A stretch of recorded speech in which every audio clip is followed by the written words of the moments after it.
আমাকে বিয়ে কেন করলি রে? আমি যে তোকে পালিয়ে যেতে বললাম, তারপর কেন আমাকে জিদ করে বিয়ে করলি? আমি তো পালাতে নিয়েছিলাম, বড় আব্বু তো ধমক দিয়ে পাঠিয়ে দিল। বড় আব্বু বলছে আপনাকে বিয়ে না করলে আমাকে অনেক মারবে আর আমার বোনকে খেতে দিবে না। মানে কি?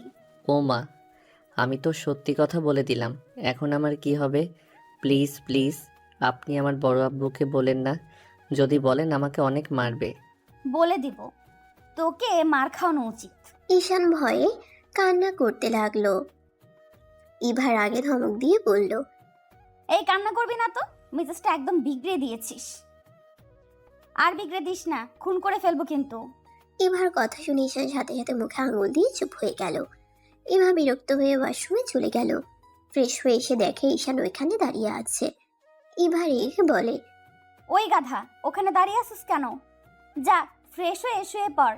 আর হ্যাঁ, আমার কাছে যদি আসোস, আমি তোকে খুন করব। এখানে চাকু রেখে দিলাম। ঈশান মাথা নেড়ে ব্যাগ থেকে টি শার্ট আর প্যান্ট বের করে ওয়াশরুমে চলে গেল। ঈশান ফ্রেশ হয়ে পোশাক পরিবর্তন করে ওয়াশরুম থেকে বের হয়ে এবার কাছে দাঁড়িয়ে গেলে এবার ভয়ে চাকু নিয়ে সোজা ঈশানের হাতে চাকু দিয়ে পোস্ট দিয়ে ফেলে। ঈশান জোরে চিৎকার করে উঠল। ঈশান জোরে জোরে কান্না করতে লাগলো। ইভা ভয় পেয়ে গেল ঈশানের হাতে রক্ত দেখে। লাফ দিয়ে খাট থেকে নেমে বলল, তোকে না বললাম আমার কাছে আসবি না? আমি কোথায় ঘুমাবো সেইটাই শুনতে এসেছিলাম। আহ, আমার হাত দিয়ে রক্ত ঝরছে, আমি মনে হয় মরে যাব, অনেক জ্বালা করছে। ঈশানের হাত ধরলে ঈশান ভয়ে ইভাকে সরিয়ে দিয়ে দৌড়ে রুম থেকে বের হয়ে গেল। ইভা মাথায় হাত দিয়ে ঈশানের পিছনে পিছনে দৌড়ে যেতে লাগলো। নিচে গেলে দুজনকে এভাবে দৌড়ে আসতে দেখে সবাই অবাক হয়ে গেল। ঈশান দৌড়ে গিয়ে ওর বড় আম্মুকে জড়িয়ে ধরে কান্না করতে করতে বলল, বড় আম্মু, বউ আমাকে মেরে ফেলবে, আমি বউয়ের কাছে যাব না। এভা, এসব কি? ঈশানের হাতে রক্ত মানে? আসলে আম্মু। ইভার আব্বু ইভার গালে ঠাস করে থাপ্পড় বসিয়ে দিল। ইভার আগে ওইখান থেকে চলে গেল। সবাই ঈশানের হাত ধরে ফার্স্ট এড বক্স নিয়ে এসে হাতে ব্যান্ডেজ করে দিতে লাগলো। ঈশান কান্না করতে করতে বলল, বড় আম্মু বাসায় চলো না, আমি এখানে থাকবো না, উনি আমাকে মেরে ফেলবে, উনি অনেক পচা। বাবা, তোকে এখানে থাকতে হবে রে, আমার কিছুই করার নাই রে। আমি মরতে চাই না। ঈশান, কান্না করো না, দেখো ও তোমাকে মেরে ফেলবে না, হয়তো ভুলবশত করে ফেলেছে। ইভা অতটাও খারাপ না। তুমি বলো তো কিভাবে কাটলো? আমি ফ্রেশ হয়ে ওনার কাছে গেছি, উনি সাথে সাথে চোখ খুলে চাকু নিয়ে আমার হাতে মেরে দেয়। তোমার মেয়েকে একদম বিগড়ে ফেলেছো। এতদিন রাগ দেখাতো, এখন মানুষকে আঘাত করা শুরু করেছে। ইভার আম্মু এবার আব্বুর সাথে ঝগড়া করতে লাগলো। ঈশান ভয়ে ওর আম্মুকে জড়িয়ে ধরলো। ঈশানের বড় আম্মু ওর বড় আব্বুর দিকে রাগীভাবে তাকিয়ে থাকলো। ওর বড় আব্বু চোখ সরিয়ে নিল। ঈশান ওর বড় আম্মুকে বলল, বড় আম্মু চলো না এখান থেকে। ঈশানের বড় আব্বু রাগের লোক নিয়ে বলে, কোথাও যেতে পারবি না, তোর বিয়ে হয়েছে, এখানে থাকবি। আর বেশি নেকামো করলে তোর খবর আছে। আর এখন থেকে যদি একবার পালিয়ে যাস, আমি কি করতে পারি তুই তো ভালো করে জানোস। মুচকি হাসলে ঈশান ভয় পেয়ে গেল। ইশারা করলে ঈশান ইভার রুমের দিকে চলে যেতে নিল। ইভা রুমে আস্তে আস্তে ঢুকলে ইভা দেখে রেগে বসে আছে। ঈশানকে দেখে বলল, তুই এখানে কেন রে? এত নাটক করলি? আবার আমার রুমে কি করস? বড় আব্বু থাকতে বলছে। তোর বড় আব্বু থাকতে বললে তোকে থাকা লাগবে। সেই বিষ খাইতে বললে বিষ খাবি নাকি? ঈশান কিছু না বলে চুপচাপ দাঁড়িয়ে থাকলো। ইভা ধমক দিয়ে বলল, দরজা লাগিয়ে দিয়ে সোফায় গিয়ে শুয়ে পড়, আমার অনেক ঘুম পাচ্ছে। হ্যাঁ। আর আমার কাছে আসলে কি হতে পারে বুঝতে পারছিস তো? জি। ঈশান দরজা লাগিয়ে দিয়ে সোফায় শুয়ে পড়লে পড়ে যেতে নিলে ঈশান ফ্লোরে সোফার উপরে বালিশটার মাথার নিচে দিয়ে শুয়ে পড়ল। সকালে ঘুম ভাঙলে দেখে এবার রেডি হচ্ছে। ঈশান উঠে চোখ ডলতে ডলতে বলল, আপনি কোথায় যান? ভার্সিটিতে। ও আচ্ছা। ঈশান ওয়াশরুমে গিয়ে ফ্রেশ হয়ে নিল। রেডি হয়ে ব্যাগ নিয়ে নিচে গেলে এবার আম্মু বলে, ঈশান, কোথায় যাচ্ছ? আন্টি আমি কলেজে যাব। ও, এবার তুই ঈশানকে নিয়ে যা, তোদের কলেজেই তো ভর্তি করা হয়েছে। মানে কি? মানে কিছু না, তুই নিয়ে যাবি, এটাই শেষ কথা। পারবো না, ওই একা যা। আমি কলেজে চিনি, একা যেতে পারবো। আচ্ছা, দুইজন খাবার খেয়ে নাও। ঈশান ইভা খাবার খেতে বসলো। দুজনের খাওয়া শেষ হইলে এবার আম্মু দুজনকে হাত খরচ দিল। ঈশান নিতে না চাইলে জোর করে দিল। দুইজন বাসা থেকে বের হয়ে গেল। ইভা বাইক নিয়ে চলে গেল। ঈশান রিক্সার অপেক্ষা করতে লাগলো। রিক্সা পেলে উঠে পড়লো। কলেজের গেটের সামনে নেমে পড়লো। কলেজের ভিতরে গেলে দেখতে পেল ইভা ক্যাম্পাসের মাঝখানে বসে আছে বন্ধুদের সাথে। ঈশান সামনের দিকে এগিয়ে যেতে লাগলো। ঈশান বুঝতে পারছে না কোনটা কার ক্লাস। ইভা অনেকক্ষণ ধরে ঈশানকে খেয়াল করতে লাগলো। ঈশানের ক্লাস রেখে অন্যদিকে যেতে দেখে ইভা একটা ছেলেকে ডাক দিল। ছেলেটা আসলে ইভা বলল, এই শোনো, ওই যে ব্ল্যাক কালার শার্ট পরা ছেলেটাকে দেখছো, ওকে ইন্টার ফার্স্ট ইয়ারের ক্লাসটা দেখিয়ে দাও। ছেলেটা চলে গেলে রাইসা বলে ওঠে, ছেলেটা কে রে? আমার বন্ধুর ভাগনা, আমাদের বাড়িতে থাকবে মনে হয়। কিউট বাচ্চা একটা। ওইদিকে না তাকিয়ে এইদিকে ফোকাস দে। এইদিকে ছেলেটা ঈশানকে ক্লাস দেখিয়ে দিয়ে চলে গেল। ঈশান ক্লাসে গিয়ে লাস্ট বেঞ্চিতে গিয়ে বসলো। ব্যাগ রেখে ঈশান ক্লাস থেকে বের হইল। হঠাৎ করে কয়েকটা ছেলে ঈশানকে ডাক দিল। ঈশান এদিকে যেতেই পিছন থেকে দুজন এসে ঈশানের কাঁধে হাত দিয়ে হাঁটতে লাগলো। ঈশান তাকিয়ে হেসে দিয়ে বলল, আমি তো ভেবেছিলাম তোরা আজ আসবি না। আরে আসবো না মানে? গার্লফ্রেন্ড বানাতে হবে, সিঙ্গেল থাকা যাবে না। আবার শুরু হয়ে গেছে। আঙ্কেলকে আমি বলে দিব। দেখ, মজা করছি। ঈশান, তুই কি হোস্টেলে উঠেছিস? না, মামার বন্ধুর বাড়িতে থাকবো, ওইখান থেকে কলেজে আসবো। ও আচ্ছা। হুম। তিনজন এগিয়ে গেলে রনি বলে ওঠে, এই তোমরা ইন্টার ফার্স্ট ইয়ারে নাকি? জি ভাইয়া। ও আচ্ছা, খুব ভালো। এই শোনো, আমাদের জন্য বাইরে থেকে স্পিডার চিপস নিয়ে আস। আমরা কেন নিয়ে আসবো? আপনাদের জিনিস আপনারা নিয়ে আসেন। এই তো, সাহস তো কম না, আমাদের মুখের উপর কথা বলাস। আমাদের কথা মতো না চললে এই কলেজে একদিন ও টিকতে পারবে না। তাড়াতাড়ি যা, না হলে। আনবো না, দেখি কি করতে পারেন। রাকিব, ঝামেলা করিস না। ভাইয়া টাকা দেন, আমি নিয়ে এসে দিচ্ছি। তোর টাকা দিয়ে নিয়ে আয়, এখন না হলে দুজনকে পিটিয়ে সোজা করে ফেলবো। ভাইয়া, আমরা কেন টাকা দিব? ঈশান রাকিবকে রনির বন্ধুরা মারতে যাবে, সাথে সাথে পিছন থেকে ইভা বলে ওঠে, এখানে হচ্ছেটা কি? দেখেন না, উনি আমাদের মারতে আসছে। ইভা আপু, তুমি এখানে থেকে যাও। এই ছেলেগুলো অনেক বেয়াদব, আমাদের সাথে বেয়াদবি করছে। ওদের সাহস দেখে আমি বাঁচি না। কিসের বেয়াদবি করছে? এই যা এখান থেকে তোরা। আপু, আমরা সত্যি বলছি, ওদের জিজ্ঞেস করো। না, আমরা বেয়াদবি করি নাই। উনি আমাদের বলছে যে দোকান থেকে স্পিড আনতে। রাকিব আনবে না বলছে, পরে আমি তারপর আনতে চাইলাম, বাট উনি বলে আমাদের টাকা দিয়ে নিয়ে এসে দিতে। ইভা রেগে ঈশানের গালে থাপ্পড় মেরে দিলে সবাই হা হয়ে গেল। সবাই ভয়ে ঢুক গিলতে লাগলো। ঈশান গালে হাত দিয়ে দাঁড়িয়ে আছে, নিচের দিকে তাকিয়ে চোখ দিয়ে টপটপ করে পানি পড়তে লাগলো। রনিরা মিটে মিটে হাসতে লাগলো। ইভা রেগে গিয়ে বলে, এই তুই এত ভীতু কেন রে? তোর বন্ধু তো সাহসী। তুই কোন হিসাবে ওর চাকরিগিরি করতে চাস? তুই কোন হিসাবে ওর চাকরগিরি করতে চাস? তুই এখানে পড়াশোনা করতে এসেছিস, কারো চাকরগিরি করতে না। এখনই ওদের গালে থাপ্পড় যদি না দেস, তোর কপালে দুঃখ আছে। থাপ্পড় মার বলছি। ইভার কথা শুনে রনিরা ঢোক গিলতে লাগলো। রাকিব তুলি খুশি হয়ে রনিকে দুজন দুই দিক থেকে থাপ্পড় মারলো। ঈশানের দিকে ইভা তাকিয়ে বলে, কিরে, তুই গালে হাত দিয়ে আসিস কেন? থাপ্পড় মার বলছি। ওনারা আমার বড়, আমি ওনাদের গায়ে হাত দিতে পারবো না। কুত্তা, ওই তোকে বিনা কারণে মারতে নিয়েছিল, আর তার গায়ে হাত দিতে পারবি না? থাপ্পড় মারবি নাকি আরেকটা থাপ্পড় আমি তোকে দেব? দেন, তাও আমি ওনাকে মারতে পারবো না। ইভা আপু, তুমি কাজটা ভালো করলে না। আমার সাথে লাগতে আসো না, বলে দিলাম। বিষয়টা কিন্তু ভালো হবে না। ইভা রেগে রনির চুল ধরে বাইকের ট্যাঙ্কির উপরে দিল বাড়ি লাগিয়ে, আর বলে, আমাকে হুমকি দেস? কি করবি তুই?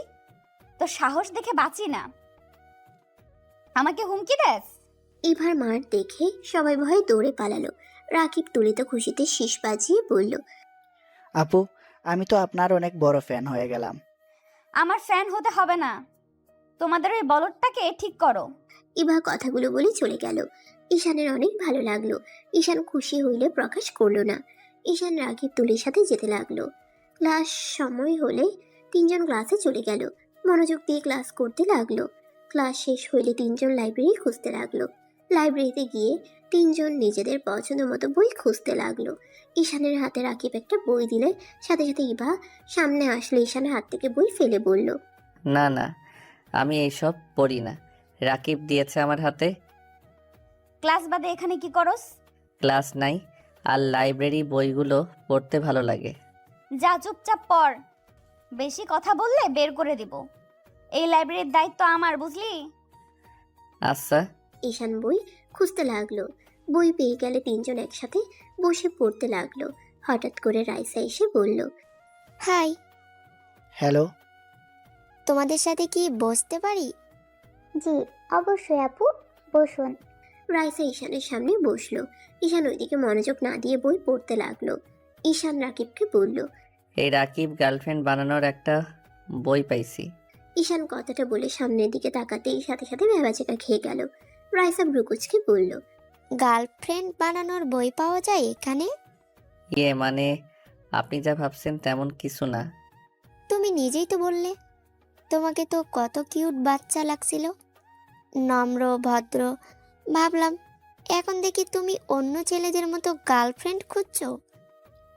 সে ঈশান, তুই এখানে পড়তে এসেছিস আর পড়া বাদ দিয়ে গার্লফ্রেন্ড খোঁজার জন্য বই পড়ছিস? রাকিব কথাগুলো বলে মিটে মিটে হাসতে লাগলো। ঈশান তো পুরো ব্যাকুল হয়ে গেল। ঈশান বলে, মিথ্যা কেন ফাঁসিয়ে দিচ্ছিস? এই বইয়ের ভিতরে নায়ক নায়িকাকে পটানোর জন্য সুন্দর সুন্দর প্ল্যান করছে। তোকে ভালোভাবে সাহায্য করতে চাইলাম, ভালো লাগলো না তাই। যা, এই বই তোকে আমি দিবই না। ওই রাইসা, এখানে এত চিল্লাপাল্লা কেন? এই পিচ্চি গার্লফ্রেন্ড বানানোর জন্য বই পড়ছে। কি? ঈশান ভয় পেয়ে ঢোক গিলতে গিলতে বলে, না না, আমি এটার জন্য বই পড়ছি না। আমার থ্রিলার গল্প ভালো লাগে, বাট এখানে যে একটু রোমান্স আছে এইটা জানতাম না। বই রাখ, বের হ তুই এখান থেকে। গার্লফ্রেন্ড বানাচ্ছি তোকে। বিড়াল, তোকে আমি পরে দেখে নিব। এই বাই, সরি মজা করছি। ওই ঈশান শোন না। ওই বাই। ঈশান রাকিবের কোনো কথা না বলে চলে যেতে লাগলো। রাকিব ঈশানের পিছন পিছন যেতে লাগলো। তুলি এখানে বসে থেকে বই পড়তে লাগলো। মনটা ভাঙে গেল, পিচ্চিটারে ভালো লাগলো। এইটাও একটা লুচ্চা, এই বয়সে গার্লফ্রেন্ড খোঁজা শুরু করছে। আরে আপু, ওকে ভুল বুঝছেন। ঈশান অনেক ভালো ছেলে, নম্র ভদ্র শান্ত একটা ছেলে। রাকিব সারাদিন আমাদের মাথা নষ্ট করে দেয়, গার্লফ্রেন্ড লাগবে ওর। মেয়ে কিভাবে পটাবে সেই জন্য হাজারো বই পড়ে। আর ঈশান একটু দেখছে তাই ওকে জানানোর জন্য বলছে, আর রাকিব ওকে ফাঁসিয়ে দিয়েছে। যাক, মনটা ভাঙে নাই। তুই লুচ্চামি কম কর, বই পড়লে পড়, না হইলে ক্লাসে যা। এত চেতা যাস কেন? তাহলে চুপ থাক, বাকি সবার সমস্যা হচ্ছে। রাইসা মুখ ভেঙচি দিয়ে পড়তে লাগলো। এদিকে ঈশানের থেকে বইটা চাইতে লাগলো। ঈশান ক্লাসে চলে গেল। ম্যাম আসলে আর কিছু বলতে পারলো না। ঈশান সব ক্লাস শেষ করে ক্যান্টিনে চলে গেল। রাকিব ঈশানের কাছ থেকে বই নেওয়ার জন্য পিছনে পড়ে থাকলো। ঈশান সামোসা অর্ডার দিয়ে বসে পড়লো। তুলি বলে ওঠে, ঈশান, তোর গার্লফ্রেন্ড পাওয়া গেছে। মানে? বাম সাইডে দেখ, সিনিয়র ওই আপুটা। ঈশান বামে তাকাতেই দেখে ইভা, রাইসা আর কয়েকটা ছেলে। ঈশান বলে, দ্যাট কি যাতা বলস? সত্যি বলছি, রাইসা আপু তোকে অনেক পছন্দ করে। মনে হয় তোর প্রেমে পড়ছে। ফালতু কথা বলিস না। তুলি আর কিছু বলল না। সামোসা আসলে ঈশান নিজের মতো করে খেতে লাগলো। খাওয়া শেষ হলে বিল দিয়ে তিনজন বের হয়ে গেল। মাঠের এক পাশে গিয়ে তিনজন বসে থেকে আড্ডা দিতে লাগলো। রাইসা আর কয়েকজন এসে বলল, এই তোমরা আমাদের জায়গায় কেন বসছো? এখানে কি নাম লেখা আছে নাকি যে কোনটা কার জায়গা? না মানে সেই রকম কিছু না, এখানে আমরা বসি আর কেউ বসে না। সবাই জানে এখানে আমাদের টিমের সদস্যরা শুধু বসে। ও আচ্ছা, সরি আপু, আমরা জানতাম না। রাকিব, চল গাছের ওই দিকে বসি। এখন ঝগড়া শুরু করিস না, ওঠে। ওরা ডান সাইডে কিছুটা দূরে বসলো। ইভা কিছুক্ষণ পর এসে সবার সাথে বসলো। ইভা ঈশানকে দেখে বলল, ওই, তোদের ক্লাস শুরু হয়েছে, যা এখান থেকে। ক্লাস করব না, সব ক্লাসে শুধু পরিচয় পর্ব হয়। পরিচয় হয়ে নে, যা। প্রথম দিন এসে এই অবস্থা, আর তো বাকি দিন পড়ে আছে, যা এখান থেকে। ঈশান কিছু না বলে রাকিব তুলিকে নিয়ে ক্লাসে চলে গেল। কলেজ ছুটি হলে তিনজন বের হয়ে যায়। ঈশানকে রাকিব বলল, দোস্ত, সামনে একটা পার্ক আছে, চল আমরাও এখানে যাই। তুই কিভাবে জানলি? আমি এসেছিলাম তাই জানি, চল। তিনজন পার্কে চলে গেল। গিয়ে অনেকক্ষণ থেকে সন্ধ্যার দিকে যার যার মতো চলে গেল। ঈশান বাসায় গিয়ে কলিং বেল বাজাতেই ইভা দরজা খুলে রাগীর লোক নিয়ে তাকিয়ে বলে, কি রে, তুই এতক্ষণ কই ছিলি? তোর কলেজ ছুটি হয়েছে কখন আর আসলি কখন? আসলে আমি পার্কে ঘুরতে গেছিলাম। কি? কোন পার্কে? ওখানে তো দুইটা আছে, কোনটাতে গিয়েছিলি? নাম খেয়াল নাই।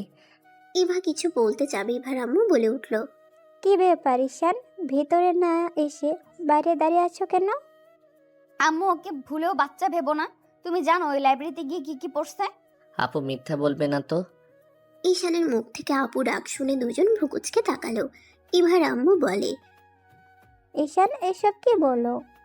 এবার তোমার স্ত্রী, তুমি ওকে আপু কেন বলছো? আপনারা আঙ্কেল আন্টি হইলে উনি তো আপু হয়। ইভা কথাটা শুনে আগে কিছু বলবে তার আগেই ইভার আম্মু বলে, এবার তোমার আগে আপু ছিল, এখন তো তোমাদের বিয়ে হয়েছে, তার মানে এখন থেকে ও তোমার স্ত্রী। আর বউকে কেউ আপু বলে ডাকে? তাহলে কি বউ বলে ডাকবো? খবরদার, একদম না। আমাকে তুই কোনো কিছুই বলবি না, আপু বলবি না, বোনও না, কিছুই না। আর হ্যাঁ, আমার সাথে যে তোর বিয়ে হয়েছে এইটা যেন কেউ না জানে, জানলে তোর খবর আছে। তাহলে ডাকবো কিভাবে দরকার হইলে? বউ বলে ডাকো, ওর কোথাও রাখো। যাও ফ্রেশ হয়ে নাও। ঈশান আর কিছু না বলে ইভার রুমে চলে গেল। ইভা ঈশানের চলে যাওয়ার দিকে তাকিয়ে থাকলো। ইভা ঈশানের পিছন পিছন গেল। রুমে গিয়ে ঈশানকে বলল, এই, তুই রাইসার থেকে দূরে থাকিস, না হইলে তোর অবস্থা খারাপ করে দিব। কেন? রাইসা আপু তো অনেক ভালো। ও রাইসা অনেক ভালো, তাই না? লুচ্চামি শুরু হয়ে গেছে। কি বলেন? কিসের লুচ্চামি করলাম? আমি কি একবারও আপনাকে হিরোদের মতো কিস করছি নাকি? কি বললি? না, কিছু না। কথাটা বলে ঈশান ব্যাগ থেকে শার্ট প্যান্ট বের করে ওয়াশরুমে চলে গেল। গোসল করে ওয়াশরুম থেকে বের হয়ে বারান্দায় শার্ট প্যান্ট মেলে দিয়ে আসলো। এসে দেখি ইভা নুডলস খাচ্ছে। ইভা ঈশানের দিকে আরেকটা নুডলসের বাটি এগিয়ে দিয়ে বলল, এইটা তোর। ঈশান নুডলসের বাটি হাতে নিতেই ওর বোনের কথা মনে পড়ে গেল। ঈশানকে নুডলস বাটি নিয়ে দাঁড়িয়ে থাকতে দেখে ইভা বলল, কিরে, খাওয়া বাদ দিয়ে এইভাবে দাঁড়িয়ে আছিস কেন? বোনটার কথা খুব মনে পড়ছে। আমার বোনটা নুডলস খেতে অনেক পছন্দ করে। ও, তা তোর বোন তো বিয়েতে আসলো না?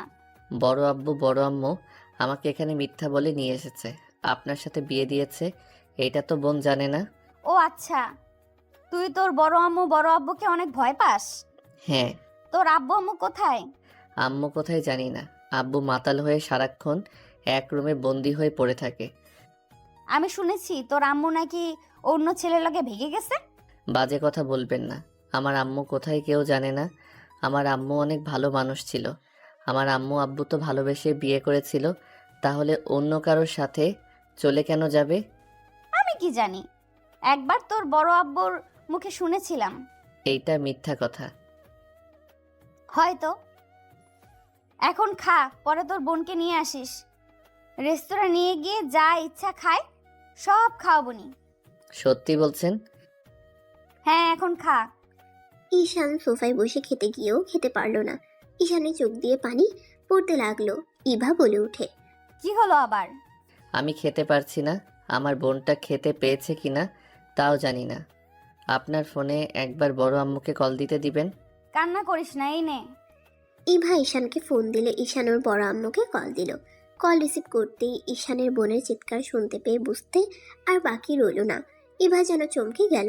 ঈশান বলে উঠে, বড় আম্মু আমার বোনকে কেন মারছে? আমি তো বড় আব্বুর কথা মতো কাজ করলাম, তারপরও কেন মারছে?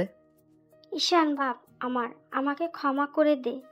ঈশান, তুই তোর বোনকে নিয়ে কোথাও পালিয়ে যা, এখানে থাকিস না। ওরা তোদেরকে কখনোই ভালোবাসে না। ওদের জন্য নিজেদের জীবন দিলে ওরা খুশি হবে না কখনোই। আমি এখনই আসছি।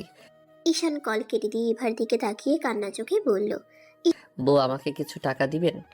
আমি আমার বোনটাকে নিয়ে অনেক দূরে যাব, আমি কাউকে জ্বালাবো না।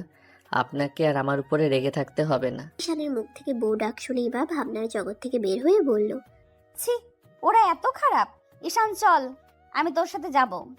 ইভা বাইকের চাবি নিয়ে ঈশানের সাথে নিচে যেতে লাগলো। নিচে গেলে ইভার আম্মু ডাক দিলে কিছু না বলে দুজন দৌড়ে চলে গেল। ঈশান বাইকের চাবি নিয়ে বাইকে উঠে পড়লো। ইভা ঈশানের পিছনে উঠে পড়লো। ঈশান জোরে বাইক চালাতে লাগলো। ইভা ভয়ে ঈশানকে পিছন থেকে শক্ত করে জড়িয়ে ধরলো।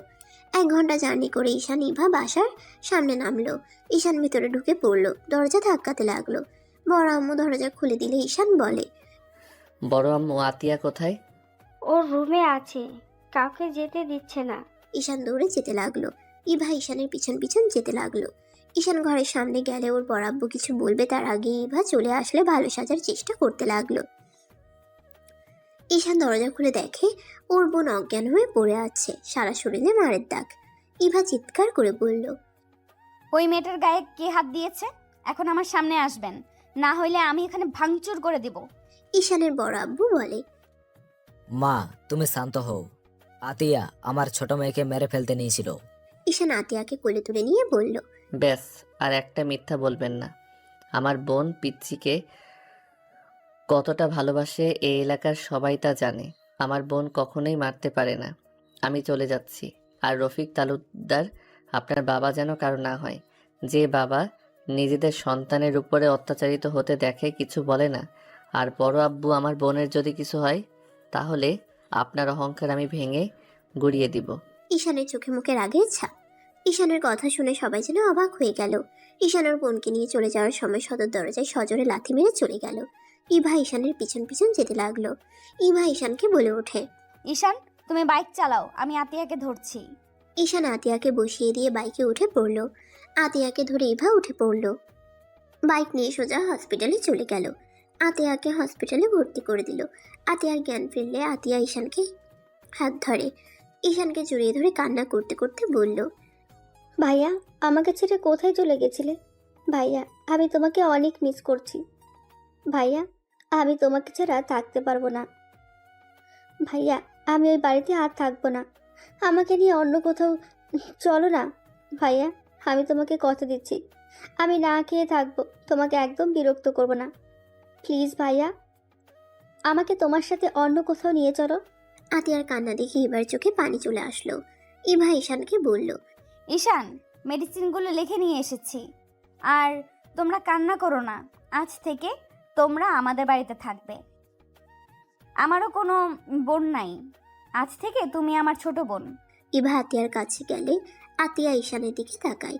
ঈশান বলে ওঠে, উনি আমার স্ত্রী। গতকাল ওনার সাথে আমার বিয়ে হয়েছে। আতিয়া খুশি হয়ে ইভাকে জড়িয়ে ধরে বলে, আপনি আমার ভাবি, আপনি কত সুন্দর, স্মার্ট। তুমি তো আমার থেকেও অনেক সুন্দর। আচ্ছা চলো, আমাদের বাসায় যাবে। না, বিয়ে হইলে তো বউরা শ্বশুর বাড়ি থাকে, জামাই ননদ কি আর ভাবিদের বাসায় থাকে নাকি? দূর ভাবি, বাদ। তুমি আমাকে আপু বলবে। আপুর বাসায় যেতে তো কোনো সমস্যা নেই, তাই না? কিন্তু আপনার আব্বু আম্মু কি আমাদের মেনে নেবে? আরে সমস্যা নেই, আমি আছি না, চলো। ঈশান ইভা আতিয়াকে ধরে নিয়ে যেতে লাগলো।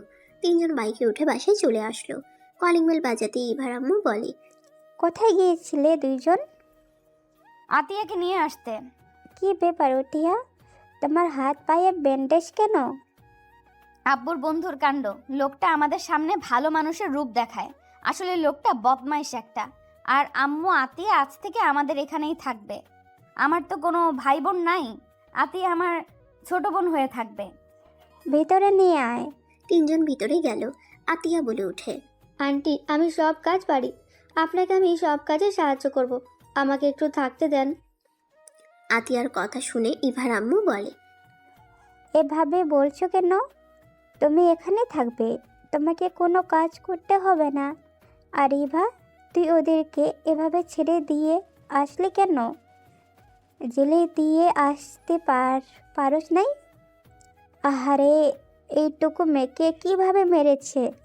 শুধু হাত পা ব্যান্ডেজ দেখছো, ও সারা শরীর দিয়ে লাল হয়ে গেছে মারের দাগে। ছি, মানুষ নাকি পুছু? ছি, এবার আসুক আমাদের বাড়িতে, খবর আছে। আচ্ছা, আটেয়াকে রুমে নিয়ে যা। ঈশান ইভার আম্মুকে ধন্যবাদ দিয়ে চলে গেল। ইভা আতিয়াকে একটা রুমে থাকতে দিল। ঈশান ইভার রুমে বসে আছে। ইভা রুমে ঢুকতে ঈশানের কাছে এসে বলল, এইবার তুমি খুশি? আর হ্যাঁ, তুমি এইভাবে যত দিন মানুষকে ভয় পেতে থাকবে, মানুষ তত মাথায় উঠে নাচবে। মানুষকে বেশি উপরে তুলতে হয় না, যে যেমন তার সাথে তেমন করা উচিত। ঈশান ইভাকে আর কিছু বলতে না দিয়ে ইভাকে শক্ত করে জড়িয়ে ধরলো। ইভা থমকে গেল। ঈশান কান্না করতে করতে বলল, আপনি নিজের মানুষ না হয়ে আমাদের থাকতে দিলেন, আমাদের কথা ভাবছেন, আর নিজের বাবা দেখেও চুপ থাকে। আপনাকে আমি কি বলে ধন্যবাদ দিব আমার বলার ভাষা নাই। আমি আপনাকে কথা দিচ্ছি, আমাদের জন্য আপনাদের কোনো ক্ষতি হবে এমন কোনো কিছু করব না। আমি আপনাদের সব কথা মেনে চলবো। ঈশান ছাড়ো। ঈশানের রাতের কথা মনে পড়তেই সাথে সাথে ছেড়ে দিয়ে বলল, সরি, আসলে আবেগে ধরে ফেলছি, আমার খেয়াল ছিল না। It's okay. ধন্যবাদ। আচ্ছা, ফ্রেশ হয়ে আসছি। আচ্ছা যান। ইভা ওয়াশরুমে গেলে ঈশানের জড়িয়ে ধরা মুহূর্তটা বারবার মনে পড়তে লাগলো। চোখ বন্ধ করে ঈশানের স্পর্শ অনুভব করতে লাগলো। হঠাৎ করে মাথায় হালকা থাপ্পড় দিয়ে বলে, কি ভাবস? ওই তোর অনেক ছোট, ওর সাথে তোর কিভাবে যায়? একদম ওর কথা ভাববি না। ইভা কথাগুলো ভেবে ফ্রেশ হয়ে বের হইল। ঈশান ঘাটে বসে থেকে ভাবতে লাগলো, এখানে কি থাকা ঠিক হবে? একসাথে দুজনের দায়িত্ব অন্য কারোর উপরে দেওয়া ঠিক না। আমাকে যে কোনো একটা জব খুঁজতে হবে। ঈশান কথাগুলো ভাবতে লাগলো। ইভা ওয়াশরুম থেকে বের হয়ে বলল, যাও ফ্রেশ হয়ে আসো, আম্মু খাবার খেতে ডাকছে, আমি আতিয়াকে নিয়ে গেলাম। ইভা চলে গেল। ঈশান ফ্রেশ হতে চলে গেল। ফ্রেশ হয়ে ঈশান নিচে চলে গেল। নিচে গেলে দেখে আতিয়া এত খাবার দেখে খুশি হয়ে মজা করে খাচ্ছে। ঈশান বোনের মুখে হাসি দেখে নিজের মুখে হাসি ফুটে উঠল। এবার আম্মু ঈশানকে দেখে বলল, ঈশান, তুমি আসো, খেয়ে নাও। ঈশান গিয়ে বসলো। ঈশানের হাতের দিকে আতিয়ার চোখ গেলে বলে, ভাইয়া, তোমার হাতে কি হয়েছে? আমি তো খেয়াল করিনি। আতিয়ার কথা শুনে সবাই কিছুটা ভরকে গেল। ঈশান হাসি মুখে বলে, আর বলিস না, খেলতে গিয়ে টিনের টুকরার সাথে লেগে কেটে গেছে। উফ ভাইয়া, তুমি কি সাবধানে খেলতে পারো না? এখন থেকে সাবধানে খেলবো, তুই খা। ইভা দীর্ঘ নিঃশ্বাস ছাড়লো। আতিয়ার খাওয়া শেষ হলে সবার থেকে বিদায় নিয়ে রুমে চলে গেল। ইভা বলে ওঠে, ওই যেমন করে ওই তো খেতেও পারে না, অল্প খেয়ে চলে গেল। ছোট মানুষ, পেটে যতটুকু জায়গা ততটুকু তো খাবে। আচ্ছা, তুমি ওকে মিথ্যা কেন বললে? কোন বিষয়? এই যে আমি তোমার হাতে চাকু দিয়ে কেটে দিলাম, আর তুমি বললে অন্য কথা। ওই যদি জানতো আপনি করছেন তাহলে আপনাকে দেখে অনেক ভয় পেত, আপনাকে ঘৃণা করতো, ওই আপনাকে ভালোবাসতে শুরু করছে, আপনাকে অনেক পছন্দ করতে শুরু করছে। সেখানে আপনার প্রতি ধারণা অন্যরকম হয়ে যেত। ও আচ্ছা। চারজন টুকটাক কথা বলে খাবার খেয়ে যার যার রুমে চলে গেল। ঈশান দরজা লাগিয়ে দিয়ে পড়তে বসলো। ইভা খাটের উপরে বসে ফেসবুকিং করতে লাগলো। পড়া শেষ হইলে দেখে ইভা ফোন চালু করে ঘুমিয়ে গেছে। ঈশান আস্তে আস্তে কাছে গিয়ে ফোনটা অফ করে দিল। ইভাকে ধরে আস্তে আস্তে বালিশ ঠিক করে শুয়ে দিল। ইভা ঘুমের ভিতরে ঈশানকে জড়িয়ে ধরলো। ঈশান ভয়ে কাঁপতে লাগলো। ঈশানের কাঁপাতে এবার ঘুম ভাঙলে সাথে সাথে ধাক্কা দিয়ে রাগে লোক নিয়ে বলে, আবার আমার ঘুমের সুযোগ নিতে চাইছিলি? বউ, আমার কথা শুনে খালি ভুল বুঝবেন না। আপনি ফোন চালু করে আতশোয়া হয়ে ঘুমিয়ে গেছিলেন, আমি জাস্ট আপনাকে ঠিক করে শুয়ে দিচ্ছিলাম আর ফোন অফ করলাম। আপনি নিজেই তো জড়িয়ে ধরছিলেন। ভালো হয়েছে, যা ঘুমা। ঈশান লাইট অফ করে নিচে শুয়ে পড়লো। সকালে ঘুম থেকে উঠে ওয়াশরুমে চলে গেল। ফ্রেশ হয়ে রেডি হয়ে নিচে গিয়ে দেখে এবার রেডি হয়ে আতিয়ার সাথে হেসে হেসে কথা বলছে। ঈশান নিচে গেলে আতিয়া বলে, ভাইয়া, আমি আন্টির সাথে একটাও জায়গায় যাব, তুমি আবার বাসায় এসে আমাকে খুঁজো না। কোথায় যাবি? আমার বান্ধবীর বাড়িতে যাব। তুমি ইভা বাসায় এসে খাবার খেয়ে নিও, আর রাতে নাও আসতে পারি। ও আচ্ছা। চারজন খেতে বসলো। খাওয়া শেষ করে ইভা ঈশান বের হয়ে গেল। ঈশান দাঁড়ালে ইভা বলে, বাইকে উঠেক। না, আপনি যান। উঠেক, সমস্যা নাই, সবাই জানে তুই আমার আব্বুর বন্ধুর ভাগ্নে হোস। এবার কথা মতো ঈশান উঠে পড়লো। ঈশান মাঝখানে ব্যাগ রাখলে ইভা মুচকি হাসলো। বাইক জোরে চালাতে লাগলো। কলেজের গেটের সামনে নামতেই তুলি এসে ঈশানকে টেনে নিয়ে যেতে লাগলো। কি হয়েছে, এভাবে নিয়ে যাচ্ছিস কেন? আজকে ক্লাস করব না রাকিব, আমি তুই মিলে ঘুরতে বের হব, আর এক জায়গায় দাওয়াত আছে। কোথায়? তুই যে ভাইয়াটাকে বাঁচিয়েছিলি রক্ত দিয়ে, ওই ভাইয়াটার আজকে বার্থডে, ক্লাবে ভাইয়া পার্টি রাখছে। ভাইয়ার সাথে সারা দিন ঘুরে রাতে পার্টি করে বাসায় চলে যাস। তোরা দুইজন যা, আমি যেতে পারবো না, আমার কাজ আছে। যা, ভাইয়াকে তাহলে বল যা। ভাইয়াকে কোথায় পাবো? তুলি ঈশানের হাত ধরে নিয়ে যেতে লাগলো, ভার্সিটির দিকে নিয়ে যেতে লাগলো। 3 তলায় নিয়ে গিয়ে একটা ক্লাসে টেনে নিয়ে গিয়ে বলল, ভাইয়া, ঈশান নিজেকে সামলিয়ে নিয়ে সামনের দিকে তাকাতেই দেখে ইভা, রাইসা ফ্রেন্ড গ্রুপের সবাই আসছে। রাফি ঈশানকে দেখে বলল, ঈশান কেমন আছো? আলহামদুলিল্লাহ ভাইয়া, আপনি কেমন আছেন? আর শুভ জন্মদিন ভাইয়া। ধন্যবাদ ব্রাদার, এদিকে আসো, আমার ফ্রেন্ডদের সাথে পরিচয় করে দেই। রাফি ঈশানকে ধরে নিয়ে যেতে লাগলো, এক এক করে সবার সাথে পরিচয় করিয়ে দিতে লাগলো। ইভাকে দেখিয়ে দিয়ে বলল, আর এটাই আমার বেস্ট ফ্রেন্ড ইভা আর রাইসা। আরে ওকে তো আমরা চিনি। ভাইয়া, ওই আপনার সাথে ঘুরতে যাবে না বলছে। সত্যি এটাই বলেছ? না মানে ভাইয়া, আমি তো আপনার বেস্ট ফ্রেন্ডদের বাসায় থাকি। আঙ্কেল তো মিটিংয়ের জন্য সিলেট গেছে, আর আন্টি আমার বোনকে নিয়ে কোথাও গেছে, রাতে আসবে না। বাসায় আমি আর উনি থাকবো। সেখানে একটা মেয়ে মানুষকে বাসায় একা রাখার সাহস হচ্ছিল না যদি ভয় পায়। ঈশানের কথা শুনে সবাই অবাক হয়ে গেল। রাফি হেসে বলে, ওহ, এই ব্যাপার, তুমি ইভাদের বাসায় থাকো? আগে তো বলো নাই। আর ইভা তো আমাদের সাথে থাকবে, তাই এত চিন্তা করো না। আর আন্টি আমাদের বাসায় যাবে, তাই এত চিন্তার কিছুই নেই। আপনিও যাবেন নাকি? হুম। ওকে, তাহলে আমিও যাব। ওকে, তাহলে সবাই চলো। সবাই বের হয়ে গেল। ঈশানকে দেখে রাইসা বলে, ঈশান, তুমি আমার বাইকে আসো। তুলি, এবার বাইকে যাও। আর রাকিব, তুমি জাহিদের বাইকে ওঠো। আপু, আমি ওনার বাইকে উঠি, আপনি তুলিকে নিয়ে যান। ওনাকে তো চিনি ভালো করে, তাই অন্য মেয়ের বাইকে যেতে প্লিজ রাগ করেন না। ইভা মনে মনে খুশি হইল। কাউকে বুঝতে দিল না ইভা ঈশানকে নিয়ে যেতে লাগলো। রাইসার রাগ হইলেও কিছু বলল না। সবাই যেতে লাগলো। সারাদিন ঘোরাঘুরি, একটা জঙ্গলে গিয়ে সবগুলো ফেসে গেল। ইভা রেগে বলে, এই রাস্তাকে যেন আসতে বললি? কচুর দল, যা সামনে থেকে, গাছ সরা। ঈশান নেমে আর কয়েকটা ছেলে নেমে গাছ সরাতে লাগলো। সরিয়ে দিয়ে আবার বাইকে উঠলো। সবাই জঙ্গলের ভিতর দিয়ে উঠে রাস্তায় উঠে পড়লো। বাইক নিয়ে যেতেই হঠাৎ করে ইভা বাইক থামিয়ে বলল, এই তুমি চালাও, আমার হাত ব্যথা করছে। ঈশান বাইকের সামনে চলে গেল। ইভা ঈশানকে পিছন থেকে ধরে যেতে লাগলো। ঈশান কিছুটা অকওয়ার্ড ফিল করতে লাগলো। রাত 10টার দিকে বাম সাইডে ঘুরে যেতেই ঈশান ইভা দেখে সবাই বাইক থেকে নেমে হাঁটু গেড়ে বসে আছে। ঈশান ইভাকে নিয়ে পিছনে ঘুরে বাইক জোরে চালিয়ে নিয়ে যেতে লাগলো। ইভা রেগে গিয়ে বলল, এসব কি করছস? ওইখানে বন্ধুরা বিপদে পড়ছে আর তুই পালিয়ে যাচ্ছিস। ঈশান, বাইক থামা। ঈশান বাইক থামিয়ে বলে, আপনি বাইক নিয়ে থানায় যান, আমি ওইখানে যাচ্ছি। আমার সাথে তুইও চল। যান তো আপনি। ঈশান দৌড়ে সামনে থেকে একটা লাঠি তুলে দৌড়ে যেতে লাগলো। ইভা উপায় না পেয়ে থানার দিকে যেতে লাগলো। ঈশান ব্যাগ থেকে মুখোশ, হাত গ্লোভস পরে নিল, কালো জ্যাকেট পরে নিল। ঈশান সামনের দিকে যেতে লাগলো। তুলির দিকে একটা লোক হাত দিতে যাবে, সাথে সাথে ঈশান লাঠি ঢিল মারলো। সাথে সাথে লোকটার হাতে গেলে পুড়ে গেল। ঈশান দৌড়ে গিয়ে এক এক করে মারতে লাগলো। সবাই যেন হতভম্ব হয়ে গেল। চোখের সামনে 2 মিনিটের ভিতরে সবাইকে মাটিতে পড়ে যেতে দেখে সবাই যেন হাঁ হয়ে গেল। কেউ কিছু বলার আগে ঈশান দৌড়ে রাস্তা থেকে নেমে পালিয়ে গেল। আবার সব কিছু খুলে ঈশান ব্যাগ নিয়ে যেতে লাগলো। এর ভিতরে ইভা পুলিশকে নিয়ে চলে আসে। ইভা ঈশানকে বাইকে উঠতে বলে ঈশান বাইকে উঠে পড়ল। পুলিশ সবাইকে ধরে নিয়ে গেল। ইভাকে সবাই বলল, আমি তো ভেবেছিলাম তোরা দুইজন পালিয়ে গেছস। থানায় গিয়েছিলাম, পালিয়ে কেন যাব? এখন ভালো হয়েছে, সবাই মিলে মূর্তি বালের প্ল্যান করছে, জঙ্গল দিয়ে যাওয়ার রাস্তা বের করছে, যত সব। আমি কি জানতাম এমন হবে? ওই হোটেলটা অনেক সুন্দর, তোরা গেলে বুঝতে পারবি। তাড়াতাড়ি চল। সবাই বাইকে উঠে যেতে লাগলো। সবাই ঈশানের কথা বলতে লাগলো। ইভা প্রপোজকে তাকিয়ে বলে, তোরা কি পাগল হয়েছিস নাকি? হুট করে একটা ছেলে আসলো আর সবাইকে মেরে 2 মিনিটের ভেতরে পালিয়ে গেল। এটা কখনো সম্ভব নাকি? আরে সত্যি এমন হয়েছে, আমরা সবাই দেখেছি।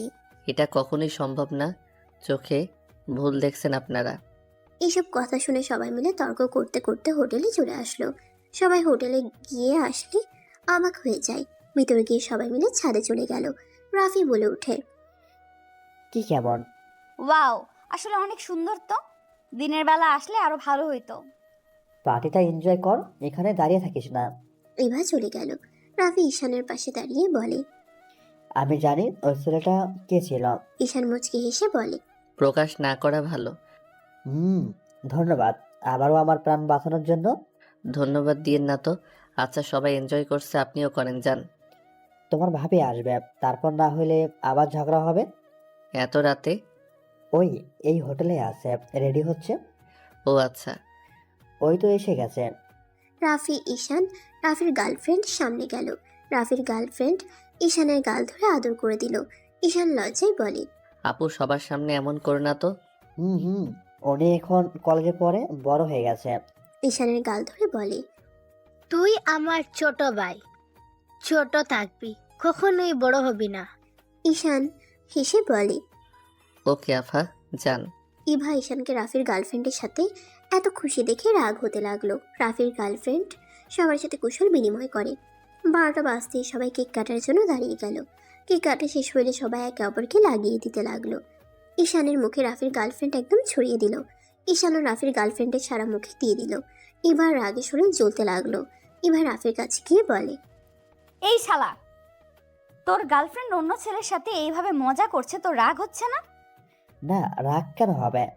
শালা, তুই কি মানুষ নাকি অন্য কিছু? নিজের গার্লফ্রেন্ডকে অন্য কারোর সাথে এত ঘনিষ্ঠ দেখলে যে কারোর রাগ হবে। দেখ, উল্টাপাল্টা ভাবা বন্ধ কর। আমার গার্লফ্রেন্ডকে আমি চিনি, আর ঈশাকেও ভালো করে চিনি। ইভা মুখ ভেঙচি দিয়ে চলে গেল। ঈশান আর রাফির গার্লফ্রেন্ড রাফির কাছে এসে রাফিকে ভূত বানিয়ে দিয়ে দুজনে হাসতে লাগলো। রাইসা এসে ঈশানকে দিতে যাবে, ঈশান হাত ধরে ফেলে। রাইসার মুখে দিয়ে দৌড় মারলো। রাইসা হেসে দিল। সবাই মজা করতে লাগলো। ঈশানকে সবাই ধরতে গেলে ঈশান ইভার পিছনে দাঁড়িয়ে গেল। সবার কেকগুলো ইভার মুখে লাগলো। ইভা রেগে গিয়ে ঈশানের মাথা ধরে মুখে সব কেক ঈশানের গালে ভরিয়ে দিতে লাগলো। সবাই হাঁ হয়ে গেল। সবাই মজা করে। খাবার খেয়ে ফ্রেশ হয়ে সবাই রুমে চলে গেল। ঈশান, রাকিব, তুলি এক রুমে চলে গেল। অন্যদিকে ইভা ও ঈশানদের রুমে এসে শুয়ে পড়ল। ছেলেরা সোফায় যাও, আর আমরা দুইজন এখানে ঘুমাবো। দেখ, আপনারা তাকেন, আমি যাচ্ছি। কথাটা বলে দুইজন বের হয়ে গেল। ঈশান, রাকিব রাফিদের সাথে ঘুমাতে চলে গেল। সকালে ঘুম ভাঙলে সবাই নাস্তা করে বের হয়ে গেল। এখান থেকে যেতে লাগলো। রাফির ফোনে কল আসলে রাফি কল রিসিভ করে কথা বলে। ঈশান ইভাকে বলল। ঈশান, এভা তোমাদের আমাদের বাসায় যেতে বলছে। আন্টি আমাদের বাসায় আছে। তিনজন বাইক সোজা রাফিদের বাসার দিকে যেতে লাগলো। তিনজন বাইক নিয়ে সোজা রাফিদের বাসার দিকে যেতে লাগলো। রাফিদের বাসায় যেতে যেতে 12টা বেজে গেল। রাফিদের বাসায় ঢুকতে ঈশান চারিদিকে দেখতে লাগলো। তিনজন সদর দরজা নক করলে দরজা খুলে গেল। তিনজন ভিতরে ঢুকতেই দেখতে পায় অনেকজন বসে আছে। ইভার আম্মু আতিয়া বসে আছে। একজন মহিলা আতিয়াকে খাওয়াই দিচ্ছে। ঈশান, ইভা, রাফি এগিয়ে গেলে ঈশান সালাম দিল। মহিলাটা পিছনে তাকাতেই ঈশান চমকে গেল। সবাই ঈশানের সালামের উত্তর দিল। সাগর চৌধুরী বলে ওঠে। আরে ঈশান, তুমি এখানে? ঈশানকে আপনি চিনেন নাকি দুলা ভাই? আসসালামু আলাইকুম আঙ্কেল, কেমন আছেন? অনেকদিন পর দেখা হইল। ভাইয়া, তুমি আব্বুকে চেনো? এই ফাজিল, কি বলিস? আতিয়ার সাথে সাথে মুখ চেপে ধরল। ঈশান রাহেলা বেগমের দিকে কিছুক্ষণ তাকিয়ে থেকে বলল। ফুপি কেমন আছেন? রাফির ফুপি ঈশানের কাছে এসে জড়িয়ে ধরে বলল। ভালো আছি, তুমি কেমন আছো? তোমার তো খোঁজ খবরই নাই। পড়াশোনার অনেক চাপ ছিল। এসএসসি রেজাল্ট কি? আলহামদুলিল্লাহ, আপনাদের দোয়া প্রথম হয়েছি, গোল্ডেন A+। মাশাআল্লাহ, বসো। সাগর, তোমরা ওকে কিভাবে চেনো? আরে এটাই তো সেই ছেলে যে রাফিকে বাঁচিয়েছিল রক্ত দিয়ে। সাগর চৌধুরীর কথা শুনে সবাই ঈশানের দিকে তাকিয়ে বলে। তোমার অনেক কথা শুনেছি, কখনো দেখা হয়নি। তুমি বাচ্চা একটা ছেলে হয়ে আমার কলিজাটাকে বাঁচিয়েছিলে, নিজের কথা না ভেবে। মানুষ হয়ে যদি মানুষকে সাহায্য করতে না পারি তাহলে কেমন মানুষ হইলাম? আর আমি একজন এতিম, আমি মরলে কারো কিছু যাবে আসবে না। বাট রাফি ভাইয়া আপনাদের চোখের মণি, আর আমি এতগুলো মানুষের চোখের মণিকে কিভাবে মরতে দিতে পারি? ঈশানের কথা শুনে সবাই ইমপ্রেস হয়ে গেল। ইভা যেন এই ঈশানকে চিনতে পারছে না। ইভা মনে মনে ভাবতে লাগলো। অতটুকু ছেলে না, চিন্তাধারা কত সুন্দর। ঈশান, এভা, বসো। ঈশান বলে ওঠে। আন্টি, বাসায় কখন যাবেন? বাসায় যেতে পারবে না, এখানেই থাকতে হবে। আন্টি দয়া করে আমার বোনকে এত ভালোবাসা দিবেন না। আমি চাই না আপনার ভালোবাসা পেয়ে আপনার থেকে আদর স্নেহ আশা আমার বোন করুক। ভাইয়া, তুমি কোনাকে চিনতে পারছো না? মাঝে মাঝে চেনা মানুষকে অচেনাভাবে এড়িয়ে যাওয়া ভালো। আর আতিয়া? ভাইয়া, উনি তো আমাদের। চুপ, একদম ভুলভাল কিছু নিজের মনে গেঁথে নিস না। আমরা এতিম, এটাই আসল পরিচয় আমাদের। কি বলো এসব? কিছু না আন্টি, আমি আতিয়া চলে গেলাম, আপনারা তাহলে থাকেন। আমাদের বাড়িতে এই প্রথম আসলে এভাবে চলে যেতে পারবে না। ঈশান, চলে যেতে পারবে না? চলো আমার সাথে। দুঃখিত ভাইয়া, অসম্ভব এখানে থাকা। এই আতিয়া ওঠেক। আমি যাব না। আমার মাথা গরম হয়ে যাবে। ওঠেক তাড়াতাড়ি, না হইলে কিন্তু তোকে দুইটা জিনিসের ভিতর একটা বেছে নিতে হবে। ভাইয়া, তুমি এমন কেন করছো? আমি এখান থেকে যাব না। রাহেলা বেগমকে জড়িয়ে ধরে বলল, আমি আম্মুকে ছেড়ে কোথাও যাব না। আতিয়ার কথা শুনে ইভা রাফি হা হয়ে গেল। ঈশান রেগে বলল, আতিয়া, মেজাজ কিন্তু বিগড়ে যাচ্ছে। থাপ্পড় খাওয়ার আগে আমার সাথে চলো। উনি আমাদের কেউ না, আমাদের মা তো মেরে গেছে। অ্যানি আমার কোথা থেকে আসলো? না, আম্মু বেঁচে আছে। বড় আব্বু আমাদের মিথ্যা বলেছে। মিথ্যা বলে ভালোই বলছিল। তুই আমার সাথে যদি এখন না যাস তাহলে আমাকে সারা জীবনের মতো হারাবি। ঈশান, এমন কেন করছো? দেখো ঈশান, আমি জানি আমার উপর রাগ হওয়া স্বাভাবিক, বাট তুমি আমার পুরো কথা শুনলে বুঝতে পারবে। আমার কিছু শোনার নাই, বোঝার তো দূরের কথা। আপনাকে আমি সম্মান করতাম, বাট এখন আপনাকে আমি ঘৃণা করি। বউ, আপনি ঠিক বলছিলেন, আজ তার প্রমাণ আমি পেলাম। ঈশান, আমি জানতাম না রাহেলা আন্টি তোমার আম্মু। আন্টি অনেক ভালো মানুষ। এত কিছু শুনে লাভ নাই। আতিয়া, তাহলে তুই আসবি না? ওকে, ভালো থাক তুই তোর আম্মুকে নিয়ে। আমাকে আর কোনো দিন পাবি না। ঈশান কথাটা বলে চলে যেতে লাগলো। রাফি আটকাতে গেলে ঈশান বলে, ভাইয়া ছাড়েন। যেতে পারবে না। তুমি তো আমার ছোট ভাই হও, এখন থেকে যেতে পারবে না। ভাইয়া প্লিজ ছাড়েন, আমার মাথাটা গরম হয়ে যাচ্ছে। কেন মাথা গরম হচ্ছে? তোমার একবার ছোট আম্মুর কথা শোনা উচিত। উনি কি বলে সেটাই শোনো। শোনার কোনো দরকার নাই। ছোট থেকে অত্যাচারিত হয়ে এত বড় হইলাম। প্রতিনিয়ত ছোট বোনকে কষ্ট পেতে দেখতে দেখতে যখন বাড়ি ছেড়ে আসলাম, তখন ওনার সাহায্য আমার লাগবে নাকি? একবার যখন বের হয়ে এসেছি তখন আমার বোনকে নিয়ে ভালো থাকতেই পড়ব। আর এমন মা উনি আজ পর্যন্ত কোনো দিন আমাদের খোঁজ খবরও নেয় নাই আমরা বেঁচে আছি কিনা মরে গেছি। জেলে থাকা মানুষ কিভাবে তার সন্তানদের খোঁজ খবর নিবে বলতে পারো? মানে জানতে হইলে আমার কথা তোমাকে শুনতে হবে। 10 বছর আমি নিজের সন্তানদের খুনের জন্য জেলে ছিলাম। কি বলছেন? ঠিক বলছি। তোমার বাবা, তোমার বড় আব্বু আমাকে মিথ্যাভাবে ফাঁসিয়ে আমাকে জেলে দিয়েছিল। তোমাদের গুম করে প্রমাণ করে দেয় আমি তোমাদের খুন করেছি, আর সাগরের সাথে পালিয়ে যাওয়ার জন্য এমন করছি। হ্যাঁ, তোমার আম্মু ঠিক বলছে। 7 বছর আগে তোমার আম্মু জেল থেকে বের করি। আমি এইসব কিছু জানতাম না। 7 বছর পর যখন আমি দেশে আসি, তখন আমি ইভার আম্মুর থেকে সব শুনে পরে প্ল্যান করে ওকে জেল থেকে বের করে দেশের বাইরে নিয়ে চলে গিয়েছিলাম। আব্বু আর আপনি তো ভালোবেসে বিয়ে করছিলেন, তাহলে আব্বু আপনার সাথে এমন কেন করলো? আমি তোমার কাজের লোকের মেয়ে ছিলাম। ভালোবেসে বিয়ে করলেও তোমার আব্বু আমাকে সত্যি করে ভালোবাসতো না। তোমার দাদা যখন আমার নামে সবকিছু লিখে দেয়, তখনই সবার আসল রূপ দেখা যায়। আমার থেকে সবকিছু লিখে নেওয়ার জন্য আমার উপরে অত্যাচার করতো। কিন্তু আমি তোমাদের ভবিষ্যতের কথা ভেবে দিতে রাজি ছিলাম না, কারণ ওরা 2 ভাই ছিল নেশাখোর, টাকা উড়ানোর ওদের কাজ। আমার সাথে যখন পেরে ওঠে না, তখন আমার সামনে তোমাদের 2 জনকে ছাদ থেকে ফেলে দেয় বস্তাতে ভরে। আমি যেন এক চিৎকার দিয়ে অজ্ঞান হয়ে যাই। তারপর কি হয় আমি জানি না। জ্ঞান ফেরার কিছুক্ষণ পর পুলিশ এসে আমাকে ধরে নিয়ে যায়। রাহেলা বেগমের কথা শুনে ঈশানের মাথায় কিছু আসছে না। ঈশান বলে, আমাদের যদি মেরে ফেলে তাহলে আমরা এখানে কি করছি? এটাই আমিও নিজেও জানি না। এবার আমার গতকাল আতিয়াকে যখন নিয়ে আসে, তখন আমি জানতে পারি তোমরা বেঁচে আছো। একটা মানুষ সম্পদের জন্য কতটা জঘন্য হতে পারে, ছি, ভাবতেই ঘৃণা হচ্ছে। আর আব্বুও কিনা রাগের মাথায় যেন রক্ত উঠে যাচ্ছে। ঈশানের কাছে রাহেলা বেগম এসে জড়িয়ে ধরে বলল, ঈশান, আমি জানি তোমার অনেক রাগ হচ্ছে। রাগ করো না, আমি যত তাড়াতাড়ি পারি ওদের পাপের শাস্তি আমি ওদের দিব। আপনি আমাকে ক্ষমা করে দেন। আপনাকে দেখার পর আমার রাগ হচ্ছিল। আমি জানি রাগ হয় স্বাভাবিক। ঈশান রাহেলা বেগমকে জড়িয়ে ধরে বলে। আম্মু, আমাদের ছেড়ে আর যাইয়েন না। ঈশানের কথা শুনে রাহেলা বেগম চোখের পানি মুছতে মুছতে ঈশানের কপালে চুমু দিয়ে বলে। আর কখনোই তোমাদের ছেড়ে যাব না। আমি সব সময় তোমাদের সাথেই থাকবো, আর কখনো একা করে দিব না তোমাদের। না আম্মু, থাক, আপনাকে আমাদের সাথে থাকা দরকার নাই। যদি আপনার কথা খুব মনে পড়ে তাহলে একটু আমাদের আপনার সাথে দেখা করতে দিলে হবে। এটা কেন বলছো? তোমরা আজ থেকে এখানে থাকবে, তোমার আম্মুর সাথে থাকবে ঈশান? না আঙ্কেল, আমি চাই না আমাদের ভাই বোনের জন্য আপনাদের নতুন সংসার জীবনে সমস্যা হোক।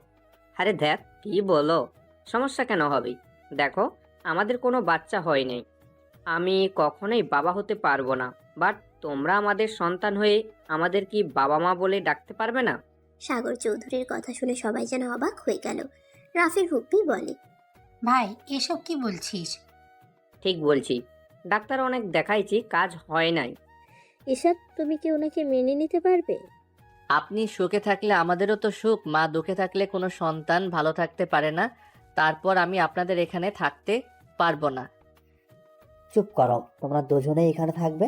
আব্বু আম্মু তোরা কি বলো? রাফির কথা শুনে সবাই ঈশান আতিয়াকে থাকতে বলতে লাগলো। ঈশান সবার ভালোবাসা দেখে রাজি হয়ে যায়। ঈশানকে নিয়ে রাফি রুমে চলে গেল। ঈশান ফ্রেশ হয়ে রাফির সাথে নিচে আসলো। সবার সাথে বসে খাবার খেতে লাগলো। ঈশানের আম্মু ঈশানের দিকে তাকিয়ে খুশিতে চোখে পানি চলে আসলো। ঈশান বলে ওঠে। আম্মু, কান্না করছেন কেন? না, কিছু না, তুমি খাও। ঈশান খাবার খেতে লাগলো। খাওয়া শেষ হলে ইভা বলে। আন্টি আঙ্কেল, আমি যে আপনাদের ছেলের বউ হয়েছে আপনারা কি মেনে নিয়েছেন নাকি আমাকে পছন্দ না? ইভার কথা শুনে সবাই হেসে ফেলল। সাগর চৌধুরী বলে ওঠে। না না, আমাদের বৌমাকে অনেক পছন্দ হয়েছে। যাক, শুনে ভালো লাগলো, বাট আপনাদের ছেলে তো আমাকে পছন্দ করে না। ইভার কথা শুনে সবাই ঈশানের দিকে ব্রুকুচকে তাকালে ঈশান বলে। আমার দিকে এভাবে তাকিয়ে আছেন কেন? আরে, উনি আমার সিনিয়র, আর উনি অনেক রাগী। ওনার সাথে কথা বলতে ভয় লাগে। কখন রেগে যাবে কে জানে। বউকে ভয় পাওয়া ভালো, বাট সিনিয়র বলে কখনোই বউকে সম্মান করো না। স্বামী স্ত্রীর সম্পর্কটা হয়তো এখন বুঝতে পারছো না তুমি, এখনো অনেক ছোট, আস্তে আস্তে সব বোঝা যাবে। আমি অত ছোট না, আমি জানি বউকে সম্মান করতে হয়। বউ রেখে অন্য মেয়ের সাথে বেশি মেশা লাগে না। সব সময় বউকে খুশি রাখার চেষ্টা করতে হয়। এত কিছু জানো, তারপর না গতকাল পার্টিতে ওইসব কি করলে? পুরো লুচ্চা একটা। বাজে কথা বলবেন না। উনি আমার বড় বোনের মতো, আমাকে উনি ছোট ভাইয়ের মতো ভালোবাসে। রাফি ভাইয়াকে জিজ্ঞেস করেন। ও, এই তার কাহিনী? এই, তুই না আমার বেস্ট ফ্রেন্ড? কই, আমাকে তো একবার বললি না ঈশানের সাথে তোর বিয়ে হয়ে গেছে? সে অনেক কথা, সব কথা শেয়ার করে মার খায়, তাই না? কেন? আর এই ঈশান, তুমি এই ফুল হাতা শার্ট পরে থাকো কেন? ভাইয়া, হাত কাটা মনে হয়, সেটাও ঢেকে রাখার জন্য ফুল হাতা শার্ট পরে। কিভাবে কাটলো দেখি? ঈশানের হাত কাছে নিয়ে শার্টের হাতা উপরের দিকে তুলে দেখে ব্যান্ডেজ করা। রাহেলা বেগম বলে ওঠে। কিভাবে কাটলো? তেমন কিছু না, একটু কেটে গেছে। আর এই জন্য ফুল হাতা পরি, কারণ এইটা দেখলে সবাই হাজার প্রশ্ন করবে। এটা ভালো লাগে না। একটু সাবধানে খেতে পারো না? থাকবো এখন থেকে। ইভা ঈশানের দিকে তাকিয়ে বলল। হঠাৎ করে ইভার কল বেজে উঠলে কল রিসিভ করতেই ঈশানের দিকে দিয়ে বলে। তুলি কল দিয়েছে। ঈশান ফোনটা কানে নিয়ে তুলি বলে। ঈশান, পার্কে আই। পার্কে গিয়ে কি করবি? আসতে বলছি, আই। আগামীকাল থেকে কলেজ যেতে হবে, আজকে ছুটি, তাড়াতাড়ি আই। রাকিব বের হয়েছে, তুই আই। আচ্ছা, আসছি। তাও রাগ করিস না। গুড, আই তাড়াতাড়ি। ঈশান কল কেটে ইভার দিকে ফোন দিয়ে বলল। আমি একটু বের হব। কোন পার্কে যাবে? গতকাল যেটাতে গেছিলাম ওইটাতে। এখন কোন সময়ের যাওয়া? আরে, ওরা যেতে বলছে, না গেলে রাগ করবে। আমি আসছি। ঈশান সবার থেকে বিদায় নিয়ে বের হয়ে গেল। ঈশান রিক্সা নিয়ে চলে গেল। পার্কের ভেতরে ঢুকতেই তিনজন ভ্যাবাচিকা খেয়ে গেল। ঈশান তুলির চোখ ধরে টেনে পার্ক থেকে বের হয়ে গেল। তুলি লজ্জায় বলে ওঠে, কুত্তা, এই পার্কে সাজেশনে রাকিবের বাচ্চা দিয়েছে? কচু আগে দেখবি না, তারপর নিয়ে আসবি। আরে ভাই, কে জানতো এইটাতে এত সুন্দর অবস্থা? আগেরটাতে কত ভালো ছিল, আমি ভেবেছিলাম এইটাও ভালো হবে। টাকাটা নষ্ট দেখ। চল লেকের পাড়ে যাই, আর টিকিট কিনবো না। তিনজন লেকের পাড়ে চলে গেল। তিনজন বসে থেকে আড্ডা দিতে লাগলো। সন্ধ্যার দিকে তিনজন যার যার মতো চলে গেল। ঈশান রাফিদের বাসায় চলে গেল। বাসার ভিতরেই ঢুকতে দেখে সবাই মজা করছে। ঈশান এগিয়ে গিয়ে বলল, আমাকে রেখে কি নিয়ে তো হাসাহাসি হচ্ছে? তোমার বউ আমার 12টা বাজিয়ে দিয়েছে, সবাইকে তোমার আপুর ব্যাপারে বলে দিয়েছে। এখন সবাই ছবি দেখার জন্য উঠে পড়ে লেগেছে। এইটা তো ভালো, আঙ্কেল আন্টি আপু অনেক ভালো। ভাইয়াকে বিয়ে করিয়ে দেন। আমি ইন্টারে উঠে বিয়ে করলাম, আর ভাইয়া তো আমার থেকে বড় আছে। এভাবে রিলেশন কন্টিনিউ করার থেকে বিয়ে করা ভালো। ঠিক বলছো, কিন্তু এই ফাজিল তো ছবি দেখাচ্ছে না। ছবি দেখা লাগবে না আঙ্কেল, সরি মানে আব্বু, আপনি ফুপি তো ওনাকে চেনেন। ঈশানের মুখে আব্বু আম্মু ডাক শুনে রাহেলা বেগম সাগর চৌধুরীর মুখে হাসি ফুটে উঠল। সাগর চৌধুরী রাফির ফুপ্পি বলে, তাই কি সেই?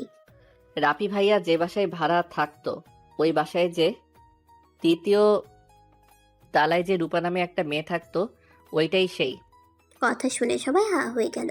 রাফির দিকে তাকাতেই রাফি লজ্জায় মাথা নিচু করে ফেলল। আচ্ছা বাবা, ওটা ফ্রেন্ড ছিল তাই না? না মানে, হারে ফাজিলের ফাজিল, আমাদের কিভাবে বোকা বানাইলো। ভাই ভাবি, আপনাদের বৌমাকে আমরা চিনি। লতিফ খানের একমাত্র নাতনি, মেয়েটা নম্র ভদ্র। ওনারা তো আমাদের থেকে বড় লোক, ওনারা কি রাফির সাথে বিয়ে দিতে রাজি হবে? ধুর আম্মু, কি যে বলো না। আন্টি তো রাজি, আর আঙ্কেলকে আমি পটিয়ে ফেলবো, এইটা নিয়ে প্যারা নাই। আর আপু যা বলে ওনার ফ্যামিলি তাই মেনে নেয়। তাহলে আর কি, বিয়ের প্রস্তাব নিয়ে যাব কি বড় ভাইয়া? সবাই কথা বলতে লাগলো। রাফি লজ্জায় চলে গেল। 9টার দিকে সবাই খাবার খেতে বসলো। খাবার খেয়ে ঈশান, ইভার আম্মু, ইভা সবার থেকে বিদায় নিয়ে চলে গেল। ঈশান বাইক চালাতে লাগলো। তারপর ইভার আম্মু বসে আছে। তিনজন বাসে চলে গেল। ঈশান ইভা নিজেদের রুমে চলে গেল। ঈশান শার্ট প্যান্ট নিয়ে গোসল করতে চলে গেল। গোসল করে সোফায় বসতেই ইভা বলে, আজকে খাটে ঘুমাও, নিচে ঘুমাতে হবে না। আর কোনো রিস্ক নিব না। আবার কখন দেখা যাবে একটু হাত পা উঠে গেলে, সকালে উঠে দেখবো আমার হাত পা নিচে কাটা অবস্থায় পড়ে আছে। ঠং ভালোভাবে বললাম, ভালো লাগলো না? যা, তোর নিচে ঘুমানো উচিত, যা ভাগ। ঈশান ইভার দিকে ভ্রু কুচকে তাকিয়ে বলে, আমি কখন আপনার কাছে গেলাম যে যা ভাগ বলেন? সাহস থাকলে তো আসবি, ভীতু কোথাকার, যা এখান থেকে। ঈশান উঠে বলে, আমি ভীতু, কাছে গেলে বাবুর আম্মুর বানিয়ে দিব একেবারে। ঈশান কথাটা বলে সাথে সাথে মুখ চেপে ধরল। ইভা বেচাকা খেয়ে গেল, লজ্জা পেয়ে গেল। নিজেকে স্বাভাবিক করে রাগী লোক নিয়ে বলে, এইসব কি ধরনের কথা? তুই কি এইসব রোমান্টিক উপন্যাস থেকে শিখছিস নাকি, নাকি ওই ফালতু পার্কে গিয়েছিলি? ঈশান ঢোক গিলে বলে, না মানে ভুলে বলে ফেলেছি, সরি, আমার ঘুম পাচ্ছে, গুড নাইট। ঈশান কথাটা বলে বালিশ নিয়ে নিচে শুয়ে পড়ল। ইমা মুচকি মুচকি হাসতে লাগলো। লাইট অফ করে খাটে শুয়ে থেকে ঈশানের কথাগুলো ভাবতেই লজ্জায় লাল হয়ে যেতে লাগলো। ভাবতে ভাবতে ঘুমিয়ে গেল। সকালে ঘুম ভাঙলে ঈশানকে নিচে ঘুমাতে দেখে মুগ্ধ নয়নে দেখতে লাগলো। ঈশানের ঠোঁটের দিকে চোখ গেলে ইভা নিচে নেমে ঈশানের কাছে যাবে, সাথে সাথে ঈশানের ঘুম ভেঙে গেল। ইভা সাথে সাথে উঠে পড়ে, ঈশানকে দেখে বলে, এই কলেজে যাবে না নাকি, নাক ডেকে ঘুমাচ্ছ? আমি আবার কবে থেকে নাক ডাকলাম? প্রতি রাতেই তো ডাকো। কি অসম্ভব? অসম্ভব কেন? সত্যি ডাকি, হয়তো নিচে শুয়ে থাকার জন্য এমন হইতে পারে। হয়েছে, যাও ফ্রেশ হয়ে আসো তাড়াতাড়ি। ঈশান উঠে ফ্রেশ হতে চলে গেল। ইভা মিটিমিটি করে হাসতে লাগলো। ঈশান ফ্রেশ হয়ে বের হইলে দেখে ইভা খাটের উপরে শার্ট আর প্যান্ট রেখেছে। ঈশান কিছু বলার আগে ইভা ওয়াশরুমে চলে গেল। ঈশান শার্ট প্যান্ট পরে নিল। ঈশান কলার ঠিক করতে লাগলো। ইভা বের হয়ে ঈশানের শার্টের বোতাম খোলা দেখে অবাক হয়ে গেল। ইভা বলে ওঠে, তুমি কি প্রতিদিন জিম করো নাকি? ঈশান ইভার কথা শুনে সাথে সাথে শার্টের বোতাম লাগাতে লাগলো। ইভা ঈশানের কাছে গেলে সাথে সাথে ঈশান ব্যাগ নিয়ে খাটে বসলো। ইভা বলে, দেখি একটু। লুচ্চা নাকি? রেডি হন। ইভা মুখ ভেঙচি দিয়ে রেডি হতে লাগলো। ঈশান এবার দিকে তাকাতেই এবার রেডি হয়ে বলল, চলেন, রেডি হওয়া শেষ। আপনি একমাত্র মাইয়া যে এত তাড়াতাড়ি রেডি হতে পারেন। আপনাকে নোবেল পুরস্কার দেওয়া দরকার। মানে? কিছু না, চলেন। ঈশান এবার পিছন পিছন যেতে লাগলো। নিচে গিয়ে দুইজন খাবার খেয়ে বের হয়ে গেল। প্রতিদিনের মতো ঈশানকে গেটের সামনে নামিয়ে দিল। ঈশান সোজা ওর ফ্রেন্ডের সাথে কুশল বিনিময় করে ক্লাসে চলে গেল। রাকিব ঈশানকে বলল, এত লেট হইল কেন রে? ঘুম ভাঙতে দেরি হয়েছে, আর ঠিক সময় তো এসেছি। সাথে সাথে ক্লাস শুরু হয়েছে। ঈশান মনোযোগ দিয়ে ক্লাস করতে লাগলো। ক্লাস শেষ হইলে বাহিরে গেলে রাফি ডাক দিলে তিনজন ওইদিকে যেতে লাগলো। ওদের সামনে গিয়ে ঈশান বলল, ভাইয়া কিছু বলবে? ছোট আম্মু তোমাকে কোচিংয়ে ভর্তি করে দিতে বলেছে। টাকা খরচ করতে হবে না। আপনার বেস্টু তো আছে, উনি তো আমার ম্যাম হতে পারে। ওহি তোমাকে পড়ানো বাদ লাঠি পেটা বেশি করবে। তাই নাকি? আমিও অন্য কিছু দিয়ে দৌড়াবো। কি দিবা? কিছু না। আপনি কি আমাকে পড়াতে পারবেন না? এসব বাদ দাও আম্মু, যা বলে তাই শোনো। ভালোভাবে পড়াশোনা করো, অন্য চিন্তা মাথা থেকে ঝেড়ে ফেলে দাও। ঈশান, তুমি চাইলে আমি তোমাকে পড়াতে পারি। তুই পড়াবি? তুই তো ভালো স্টুডেন্ট আছো।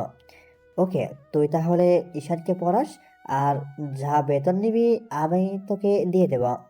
আরে, ওকে পড়াতে বেতন লাগবে না। দেখ, তা কখনো হয় নাই। এই শোন, ঈশানের সাথে আরো কিছু স্টুডেন্ট পড়া, তাহলে তোর আর তোর আব্বু থেকে হাত খরচ নিতে হবে না। আমার ভালো সুযোগ থাকলেও আমি টিউশনি করতাম। ঈশানকে আমি পারাবো, অন্য কারোর পড়ানোর দরকার নাই। রাইসা সরল আর অনেকটা নরম মনের মানুষ। এই ফাজিল কি একটা কিছু বুঝলে রাইসা গলে যাবে। পড়া তো হবেই না, উল্টো পড়াচোর হবে। আমি কঠোর হব, এত মাথা ঘামাস না। রাইসা পড়াক, তুই আমার ভাইকে মেরে হাড্ডি ভেঙে দিবি। এই, তুই কার কাছে পড়বি বল? দেখ, আমি কারো কাছে পড়বো না। রাকিব, রাকিব চল এখান থেকে। এখানে থাকলে ঝামেলা হবে। ঈশান কথাটা বলে রাকিব তুলিকে নিয়ে দৌড় দিল। তিনজন সোজা ক্লাসে চলে গেল। ক্লাস করতে লাগলো। হঠাৎ করে নিচের দিকে চোখ যেতেই ঈশান অবাক হয়ে যায়। ঈশান রাকিবকে বলে, রাকিব, নিচে কি হয়েছে রে? ওদিকে এত মানুষ কেন দৌড়ে যাচ্ছে? কি জানে, ক্লাস শেষ হোক। না, চল দেখে আসি কি হয়েছে। ঈশান রাকিব তুলি ম্যামকে কিছু না বলে পিছনের দরজা দিয়ে বের হয়ে আসলো। দৌড়ে ওদের সাথে যেতে লাগলো। ঈশান একজনকে হেসে বলল, ভাইয়া, ওইদিকে দৌড়ে যাচ্ছেন কেন? হঠাৎ করে রাফির কণ্ঠে ডাক শুনে ঈশান চমকে গেল। তিনজন দৌড়ে যেতে লাগলো। পুরনো ক্লাসের ওইদিকে সবাইকে ভিড় ঠেলে তিনজন সামনের দিকে তাকাতেই থমকে গেল। দেখে রনির অনেকগুলো গুন্ডা দিয়ে রাফির ফ্রেন্ডদের মারছে। ওইদিকে তাকাতে ঈশানের মাথায় যেন রক্ত উঠে গেল। ঈশান চিৎকার করে বলল, রনি আমার ওনার দিকে, যদি তুই আর একটু এগিয়ে যাস না, রনি নিজের ভালো চাইলে এখন থেকে সবাইকে নিয়ে যা। ঈশানের কথা শুনে সবাই হাসতে লাগলো। রনি হেসে বলে, কি করবি রে তুই আমার? ওই ওই রাকিব, আর তুলিকেও ধর। ভাইয়া, ওরা আমাদের সাথে বেয়াদবি করছে। রনি লোক তুলির দিকে হাত বাড়াতে ঈশান হাত ধরে একটা মোচড় দিয়ে ভেঙে মাটিতে ফেলে এক শট দিয়ে অজ্ঞান করে দিল। সবাই চমকে উঠল। ঈশান বলে, দেখি তোদের কত বড় বুকের পাটা হয়েছে যে আমার স্ত্রী আমার ভাই বোনদের গায়ে হাত তুলোস। ঈশানের কথা শুনে সবাই অবাক হয়ে গেল। ঈশান এক এক করে সবাইকে চোখে নিমিশেই মেরে অজ্ঞান করে দিতে লাগলো। রাফি শুধু হাসতে লাগলো। রাফি হাসতে হাসতে বলে, রনি, তোদের হাতে এখনো পালানোর সুযোগ আছে। এবার কাছে ক্ষমা চেয়ে পালা। আমি কি ওকে ভয় পাই নাকি? আমি ভাইয়া, তুমি বসে আছো কেন? মারো ওকে। রনির ভাই ঈশানের দিকে ঘুরে তাকাতেই রনির ভাই কাঁপতে লাগলো। দৌড়ে এসে রনিকে থাপ্পড় মারতে মারতে বলে, স্যার, ওকে ক্ষমা করে দিন। ওই তো ছোট মানুষ, বুঝতে পারে নাই। আমি আমার ভাইকে মারছি, আপনি সবাইকে নিয়ে চলে যান। আমি এখনই সবাইকে ছেড়ে দিচ্ছি। রনির ভাইয়ের কথা শুনে সবাই হতভম্ব হয়ে তাকিয়ে আছে। ঈশান রাগের সামনে চেয়ারে কাছাড় দিয়ে ভেঙে বলল, আপনি এমন কলেজে এসে মাতবাড়ি করেন? আপনার এত বড় সাহস কিভাবে হয়? এখানে অন্যায় কাজে ভাইকে প্রশ্রয় দেন। আমি যদি আপনার একটা ব্যবস্থা না করছি, আমার নামও। ঈশানের কিছু বলার আগে পা ধরে জড়িয়ে ধরে কান্না করতে করতে বলে, স্যার, আমার ভুল হয়ে গেছে, আমাকে ক্ষমা করে দেন। আমি কাজে সাহায্য করতে চাই নাই।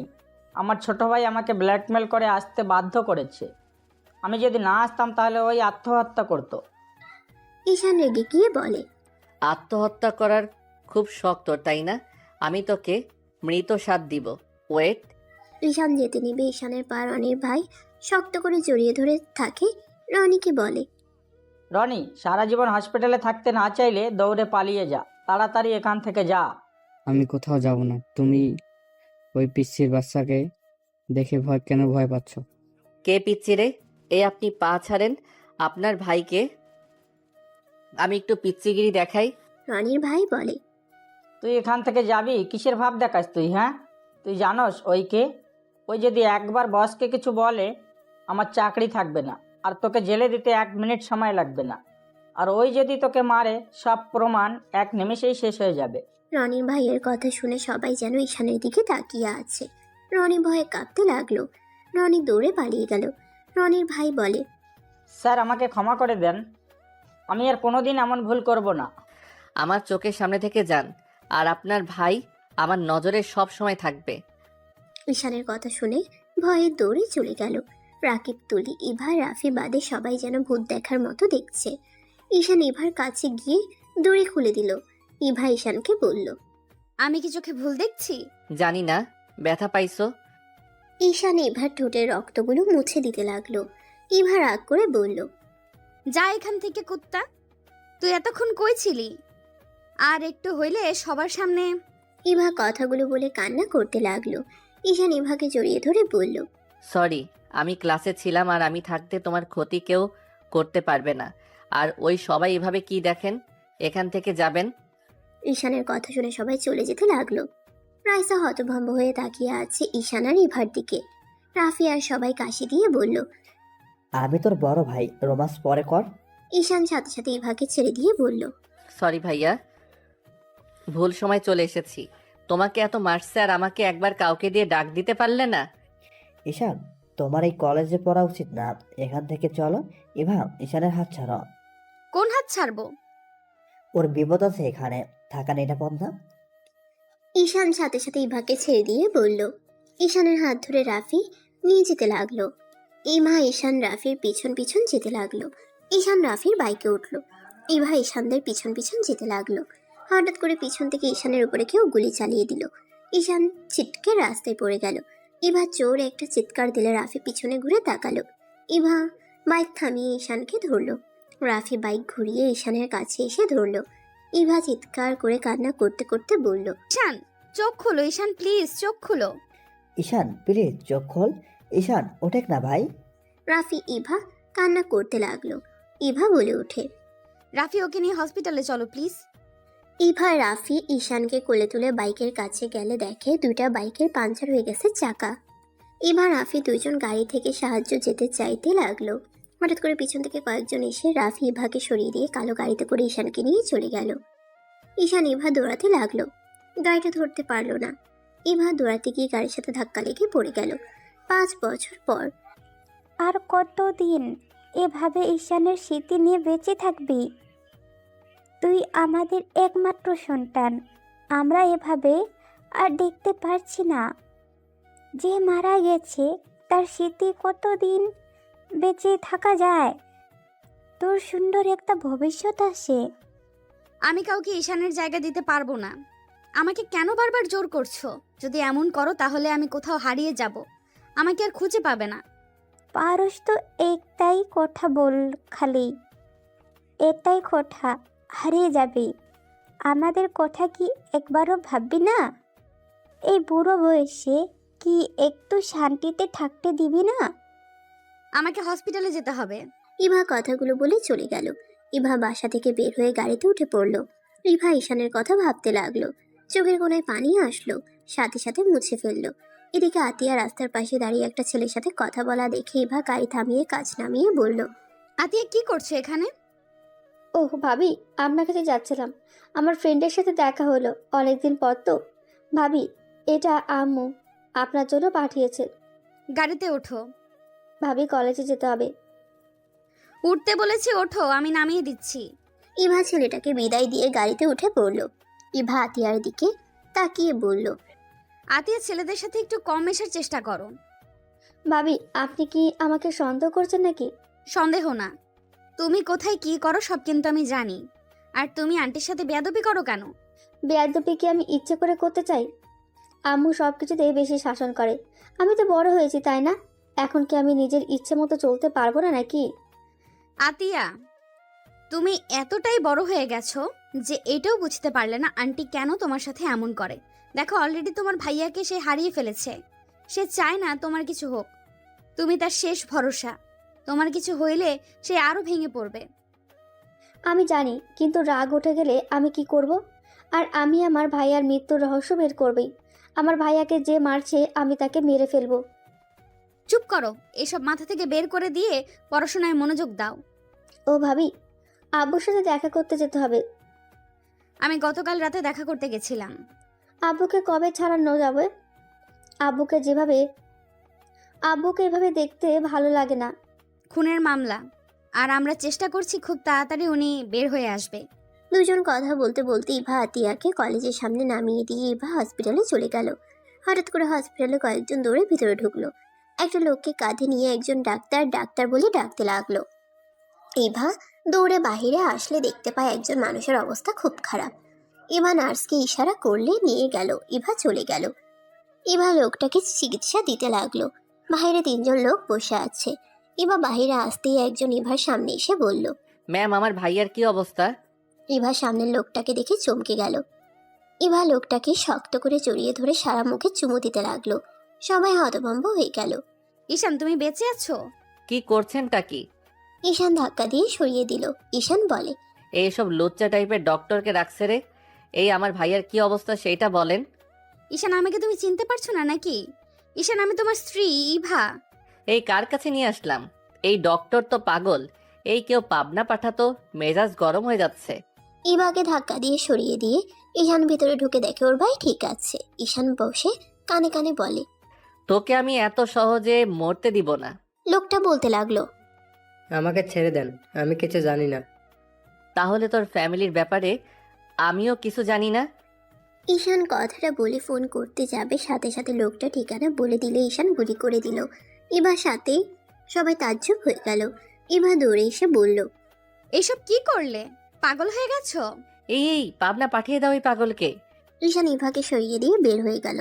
ইভা দৌড়ে ঈশানের পিছন পিছন যেতে লাগলো। ঈশানের লোকজন ইভাকে আটকিয়ে রাখলো। ঈশানের লোক ইভাকে অজ্ঞান করে ওইখানে ফেলে চলে গেল। ঈশান ইভার দিকে তাকিয়ে থেকে অন্যদিকে তাকিয়ে থাকলো। ঈশান সোজা নিজের মিশনে চলে গেল। একজন বলে ওঠে, স্যার, আপনার সাথে আমার কথা ছিল। কি কথা? লোকটা বলে, সবার সামনে বলতে পারবো না। তাহলে পরে বলো। ঈশান সব ইনফরমেশন পাঠিয়ে দিয়ে নিজে চলে গেল। সবাই ঠিকানা অনুযায়ী ড্রাগ সাপ্লাই গাড়িদের সাথে মারামারি করতে লাগলো। মারামারি করতে করতে একজনের হাতে গুলি লাগলে ঈশান সাথে সাথে তাকে ধরে যে গুলি করেছে তার মাথায় গুলি করে দিল। পুলিশ এসে সবাইকে ধরে নিয়ে যেতে লাগলো। ঈশান লোকটাকে গাড়িতে তুলে গুলি বের করে ঈশান বেঁধে দিল। ঈশান হোটেলে চলে গেল। হোটেলে গেলে ঈশানের পেছনে লোকটা রুমে ঢুকে দরজা লাগিয়ে দিলে ঈশান খাটের উপরে শুয়ে থেকে বলল, কি বলতে চাইলে বলো। লোকটা কাছে এসে বলে, স্যার, ওই ডক্টর কিন্তু সত্যি আপনার স্ত্রী। কি বলো, মাথা খারাপ হয়ে গেছে? লোকটা ঈশানকে বলে, সত্যি বলছি স্যার, উনি আপনার স্ত্রী। আপনি তো সব ভুলে গেছেন। কলেজে আপনি ওনাকে বাঁচাতে গিয়ে সব কিছু ফাঁস হয়ে গেছিল, আর ওনার সামনে থেকে আপনাকে আমরা তুলে নিয়ে এসেছিলাম। এই দেখেন ছবিগুলো। ঈশান মুচকি হেসে বলে, দেখতে হবে না, তুমি যাও। লোকটা আর কিছু বলতে পারলো না। ঈশানের কথা মতো চলে গেল। ঈশান ঘাটে শুয়ে ফোনটা বের করে, বোতামের ভেতরে ক্যামেরাটা বের করে ল্যাপটপ থেকে এবার ফুটেজটুকু বারবার দেখতে লাগলো। ঈশানের ফোনে কল আসলে ঈশান কল রিসিভ করলো। ঈশানের বস বলল, গুড জব, তোমার কাজ তো শেষ হয়ে গেল। এখন তোমার ফ্যামিলির সাথে দেখা করার পালা। এখনো করব না, আমার মিশন শেষ হয় নাই। ঈশান বসের কথা বলা শেষ করে ওয়াশরুমে চলে গেল। ঈশান হোটেল থেকে বের হইলে ঈশানের পিছন পিছন বডিগার্ড যেতে লাগলো। ঈশানের রাগ হতে লাগলো। ঈশান গাড়ি থামিয়ে বলল, সমস্যা কি? সবাই চলে যান, যদি পিছনে দেখি গুলি মেরে দিব বলে দিলাম। ঈশানের কথা শুনে চলে গেল। ঈশান ওর হাতে এক পাশে চাকু নিয়ে কেটে ফেললো। ঈশান ওর হাতের এক পাশে চাকু দিয়ে কেটে ফেললো। তারপর হসপিটালে চলে গেল। ইভাকে খুঁজতে লাগলো। ইভার সাথে ঈশান রাহেলা বেগমকে দেখে লুকিয়ে পড়ল। ইভা রাহেলা বেগমকে বলছে, আন্টি বিশ্বাস করেন, ওইটা ঈশান ছিল। প্লিজ আমার কথা বিশ্বাস করেন। ইভা, পাগলামি করো না। তুমি ভালো করে জানো ঈশান মারা গেছে। ওর লাশ আমরা কবর দিয়েছি।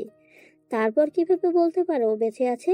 আন্টি ওই লাশটা এমনভাবে পুড়ে গেছিল দেখে বোঝাই যাচ্ছিল না ওইটা ঈশানের লাশ নাকি অন্য কারোর। ওর শার্ট প্যান্ট টুকরো দেখে তো বোঝা যাচ্ছিল। দেখো, তুমি ভুল দেখছো। এমন পাগলামি করো না। আর তোমার আম্মু তোমার বিয়ে ঠিক করেছে, আগামীকাল তারা আসবে। অসম্ভব, আমি বিয়ে করব না, আমি বাড়ি থেকে পালিয়ে যাব। ঈশান ওদের দুজনের কথা শুনতে লাগলো। ঈশান সুযোগ বুঝে ওইখান থেকে পালিয়ে গেল। এদিকে ইভাকে রাহেলা বেগম নিয়ে চলে গেল। ইভা যেতে না চাইলে রাহেলা বেগম জোর করে নিয়ে গেল। ইভা কান্না করতে লাগলো। রাহেলা বেগম ইভাকে বুঝাতে লাগলো। ইভা বলতে লাগলো, আন্টি আমি আপনার ছেলেকে অনেক ভালোবাসি, আমি ওকে ছাড়া কাউকে বিয়ে করতে পারবো না। তুমি কেন বুঝছো না আন্টি? তুমি সবাইকে বলে দাও যে তোমার ছেলের বউ কে, কারোর সাথে বিয়ে দেবে না। ইভা, পাগলামি করিস না মা। দেখ মা, সারা জীবন একা থাকা কোনোভাবেই কোনো মেয়ের পক্ষে সম্ভব না। তোর পাশে একজনে অবশ্যই দরকার যে সারা জীবন তোর পাশে থাকবে। আর তোর আব্বু আম্মু তো বয়স হয়ে যাচ্ছে, ওনারা তোর টেনশনে শান্তিতে মরতেও পারবে না। তাদের আর কতদিন কষ্ট দিবি বল? আর আমার ছেলেটা যদি বেঁচে থাকতো তাহলে তো কেউ তোরে জোর করতো না, তাই না?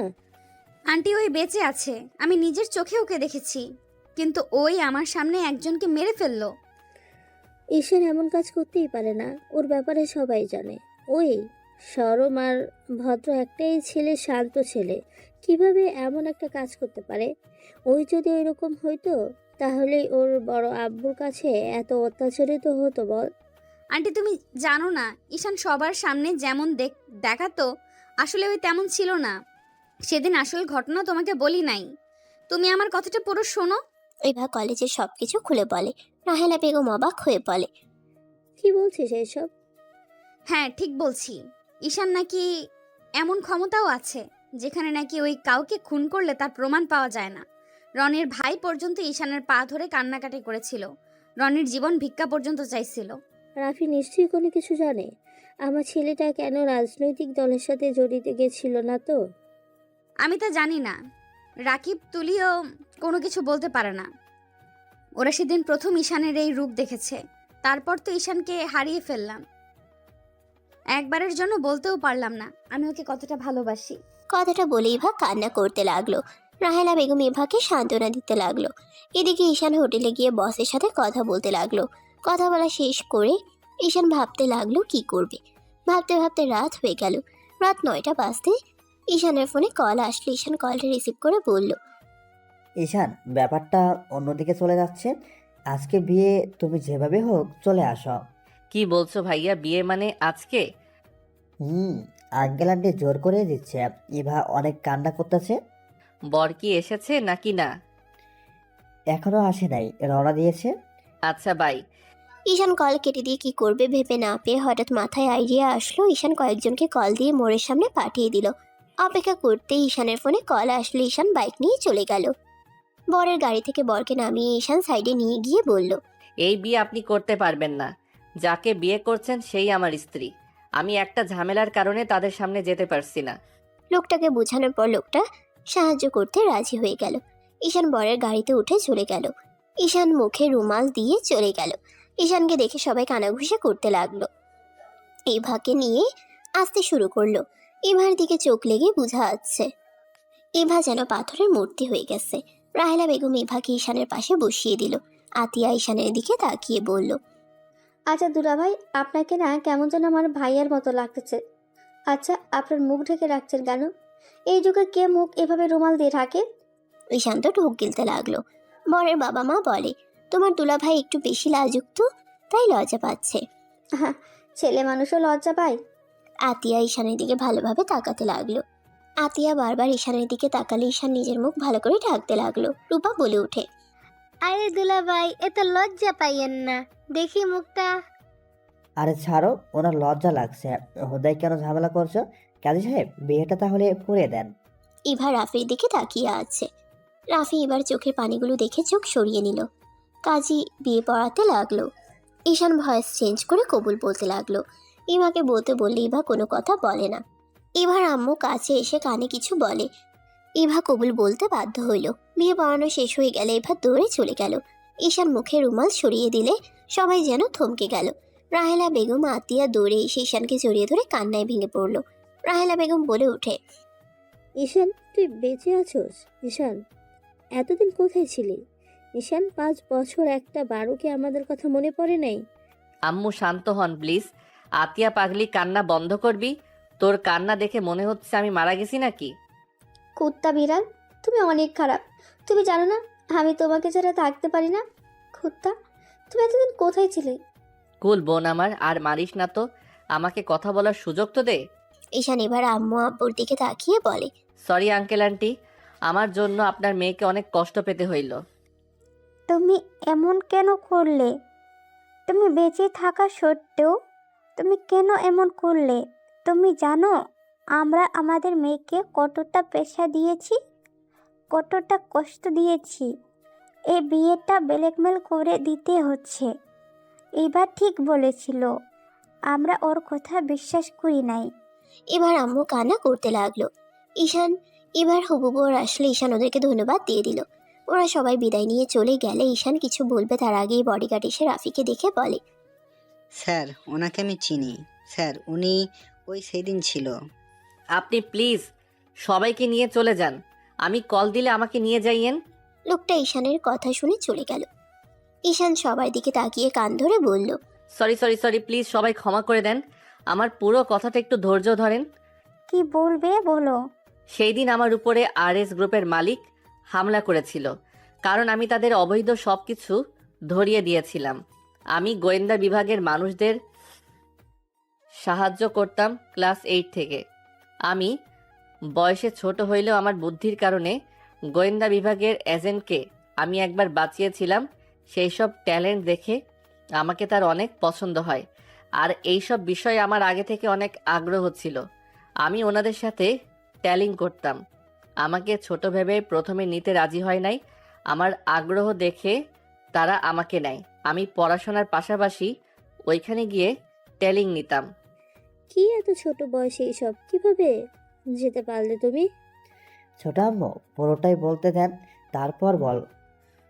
10 থেকে 6 মাস ওইসব বাদ দিয়ে পড়াশোনা নিয়েছিলাম। 2 মাস ছুটি পেয়েছিলাম। ওই 2 মাসে 3টা কেস আমি সমাধান করতে সাহায্য করছি। তারপর সবাই আমার উপরে ইমপ্রেস হয়ে গেছিল, আর আমাকে ক্ষমতা দেওয়া হয়েছিল, আর সবাই আমাকে অনেক ভালোবাসে, বিশ্বাস করে। আর আমি যেভাবে থাকতাম, আমাকে ধরার মতো ক্ষমতা কারো ছিল না। সেই দিন সব সমস্যা হয়ে যায়। রাগের বশে নিজের পরিচয়টা উচ্ছেদ হয়ে যায়। ওই কলেজের একজন RS কোম্পানির মালিককে সব বলে দিলে আমার উপরে হামলা করে, আর আমাকে বাঁচাতে রাফি ইভাকে সরিয়ে দিয়ে আমাকে নিয়ে চলে যায়। আর আমার অবস্থা বেশি ভালো ছিল না। এখান থেকে যাওয়ার পর আবার অ্যাক্সিডেন্ট হয়ে যায়। ভাগ্যক্রমে আমি বেঁচে যাই। মাথায় অনেক আঘাত পাওয়ার কারণে পাগল হয়েছিলাম। 2 বছর যখন ঠিক হইলাম, তখন বস ছাড়া কেউ জানতো না। সবাই জানে আমার স্মৃতিশক্তি নাই। 3 বছর আমার শত্রুদের আরও কেস রহস্য বের করছি। এতদিন আমি দেশের বাহিরে ছিলাম। 1 বছর আগে দেশে এসেছি। সব বুঝলাম। 1 বছর আগে দেশে আসলে তুমি আমাদের সাথে কেন দেখা করো নাই? আমি চাইলে দেখা করতে পারতাম না। আমার পিছনে সব সময় শত্রু লেগে আছে। আমার জন্য আমার ফ্যামিলির কোনো মানুষের ক্ষতি হবে, এইটা কখনোই আমি মেনে নিতে পারবো না। আর এখন মোটামুটি আমার আর একটা মিশন আছে। সেইটা শেষ হইলে আমার কাজ আমি ছেড়ে দিব। ভাইয়া, তুমি যদি এত সাহসী হও তাহলে বড় আব্বু যে আমাদের উপর অত্যাচার করতো, তাহলে তুমি কিছু বলতে না কেন? সব সময় মার খেতে। উনি আমাদের গুরুজন, আর সব ভাবতাম উনি যেমন হোক, আমাদের তো খাওয়াচ্ছে পড়াচ্ছে। আর তোকে নিয়ে ভাব কোথায় যাব আমি একা হইলে কবে ওইখান থেকে বের হয়ে আসতাম। তোকে নিয়ে বিপদে আরও পড়তে চাই নাই, তাই আমি সব সহ্য করে গেছি। তোর নিরাপত্তার কারণে আমি সব মেনে নিয়েছি। আব্বু থেকে বড় আব্বু অনেক ভালো আছে। আব্বু অনেক ভালো ভাইয়া। আব্বু তোমার খুনের কারণ বড় আব্বুকে ভেবে বড় আব্বুকে খুন করে জেলে গেছে। আর আব্বু আমাদের অনেক ভালোবাসে। সেদিন ছাদ থেকে আব্বু আমাদের বাঁচিয়েছিল, আমাদের জায়গায় অন্য বস্তা রেখেছিল। সেই আমাদের অনেক ভালোবাসতো, বাট কখনোই প্রকাশ করতো না। আতিয়ার কথা শুনে ঈশান হতভম্ব হয়ে গেল। কি বলছিস এইসব? হ্যাঁ ঠিক বলছি, তোমার আব্বু তোমাকে অনেক ভালোবাসে। তোমার মৃত্যু সহ্য করতে না পেরে ঈশান একবার তোমার আব্বুর সাথে দেখা করো, সেই নিজেকে তিলে তিলে শেষ করে দিচ্ছে। হ্যাঁ ঈশান, তোমার আব্বুর সাথে দেখা করো। আমি আপাতত জেলে যেতে পারছি না। আচ্ছা চিন্তা করেন না, আমি আব্বুকে জেল থেকে বের করে নিয়ে আসবো।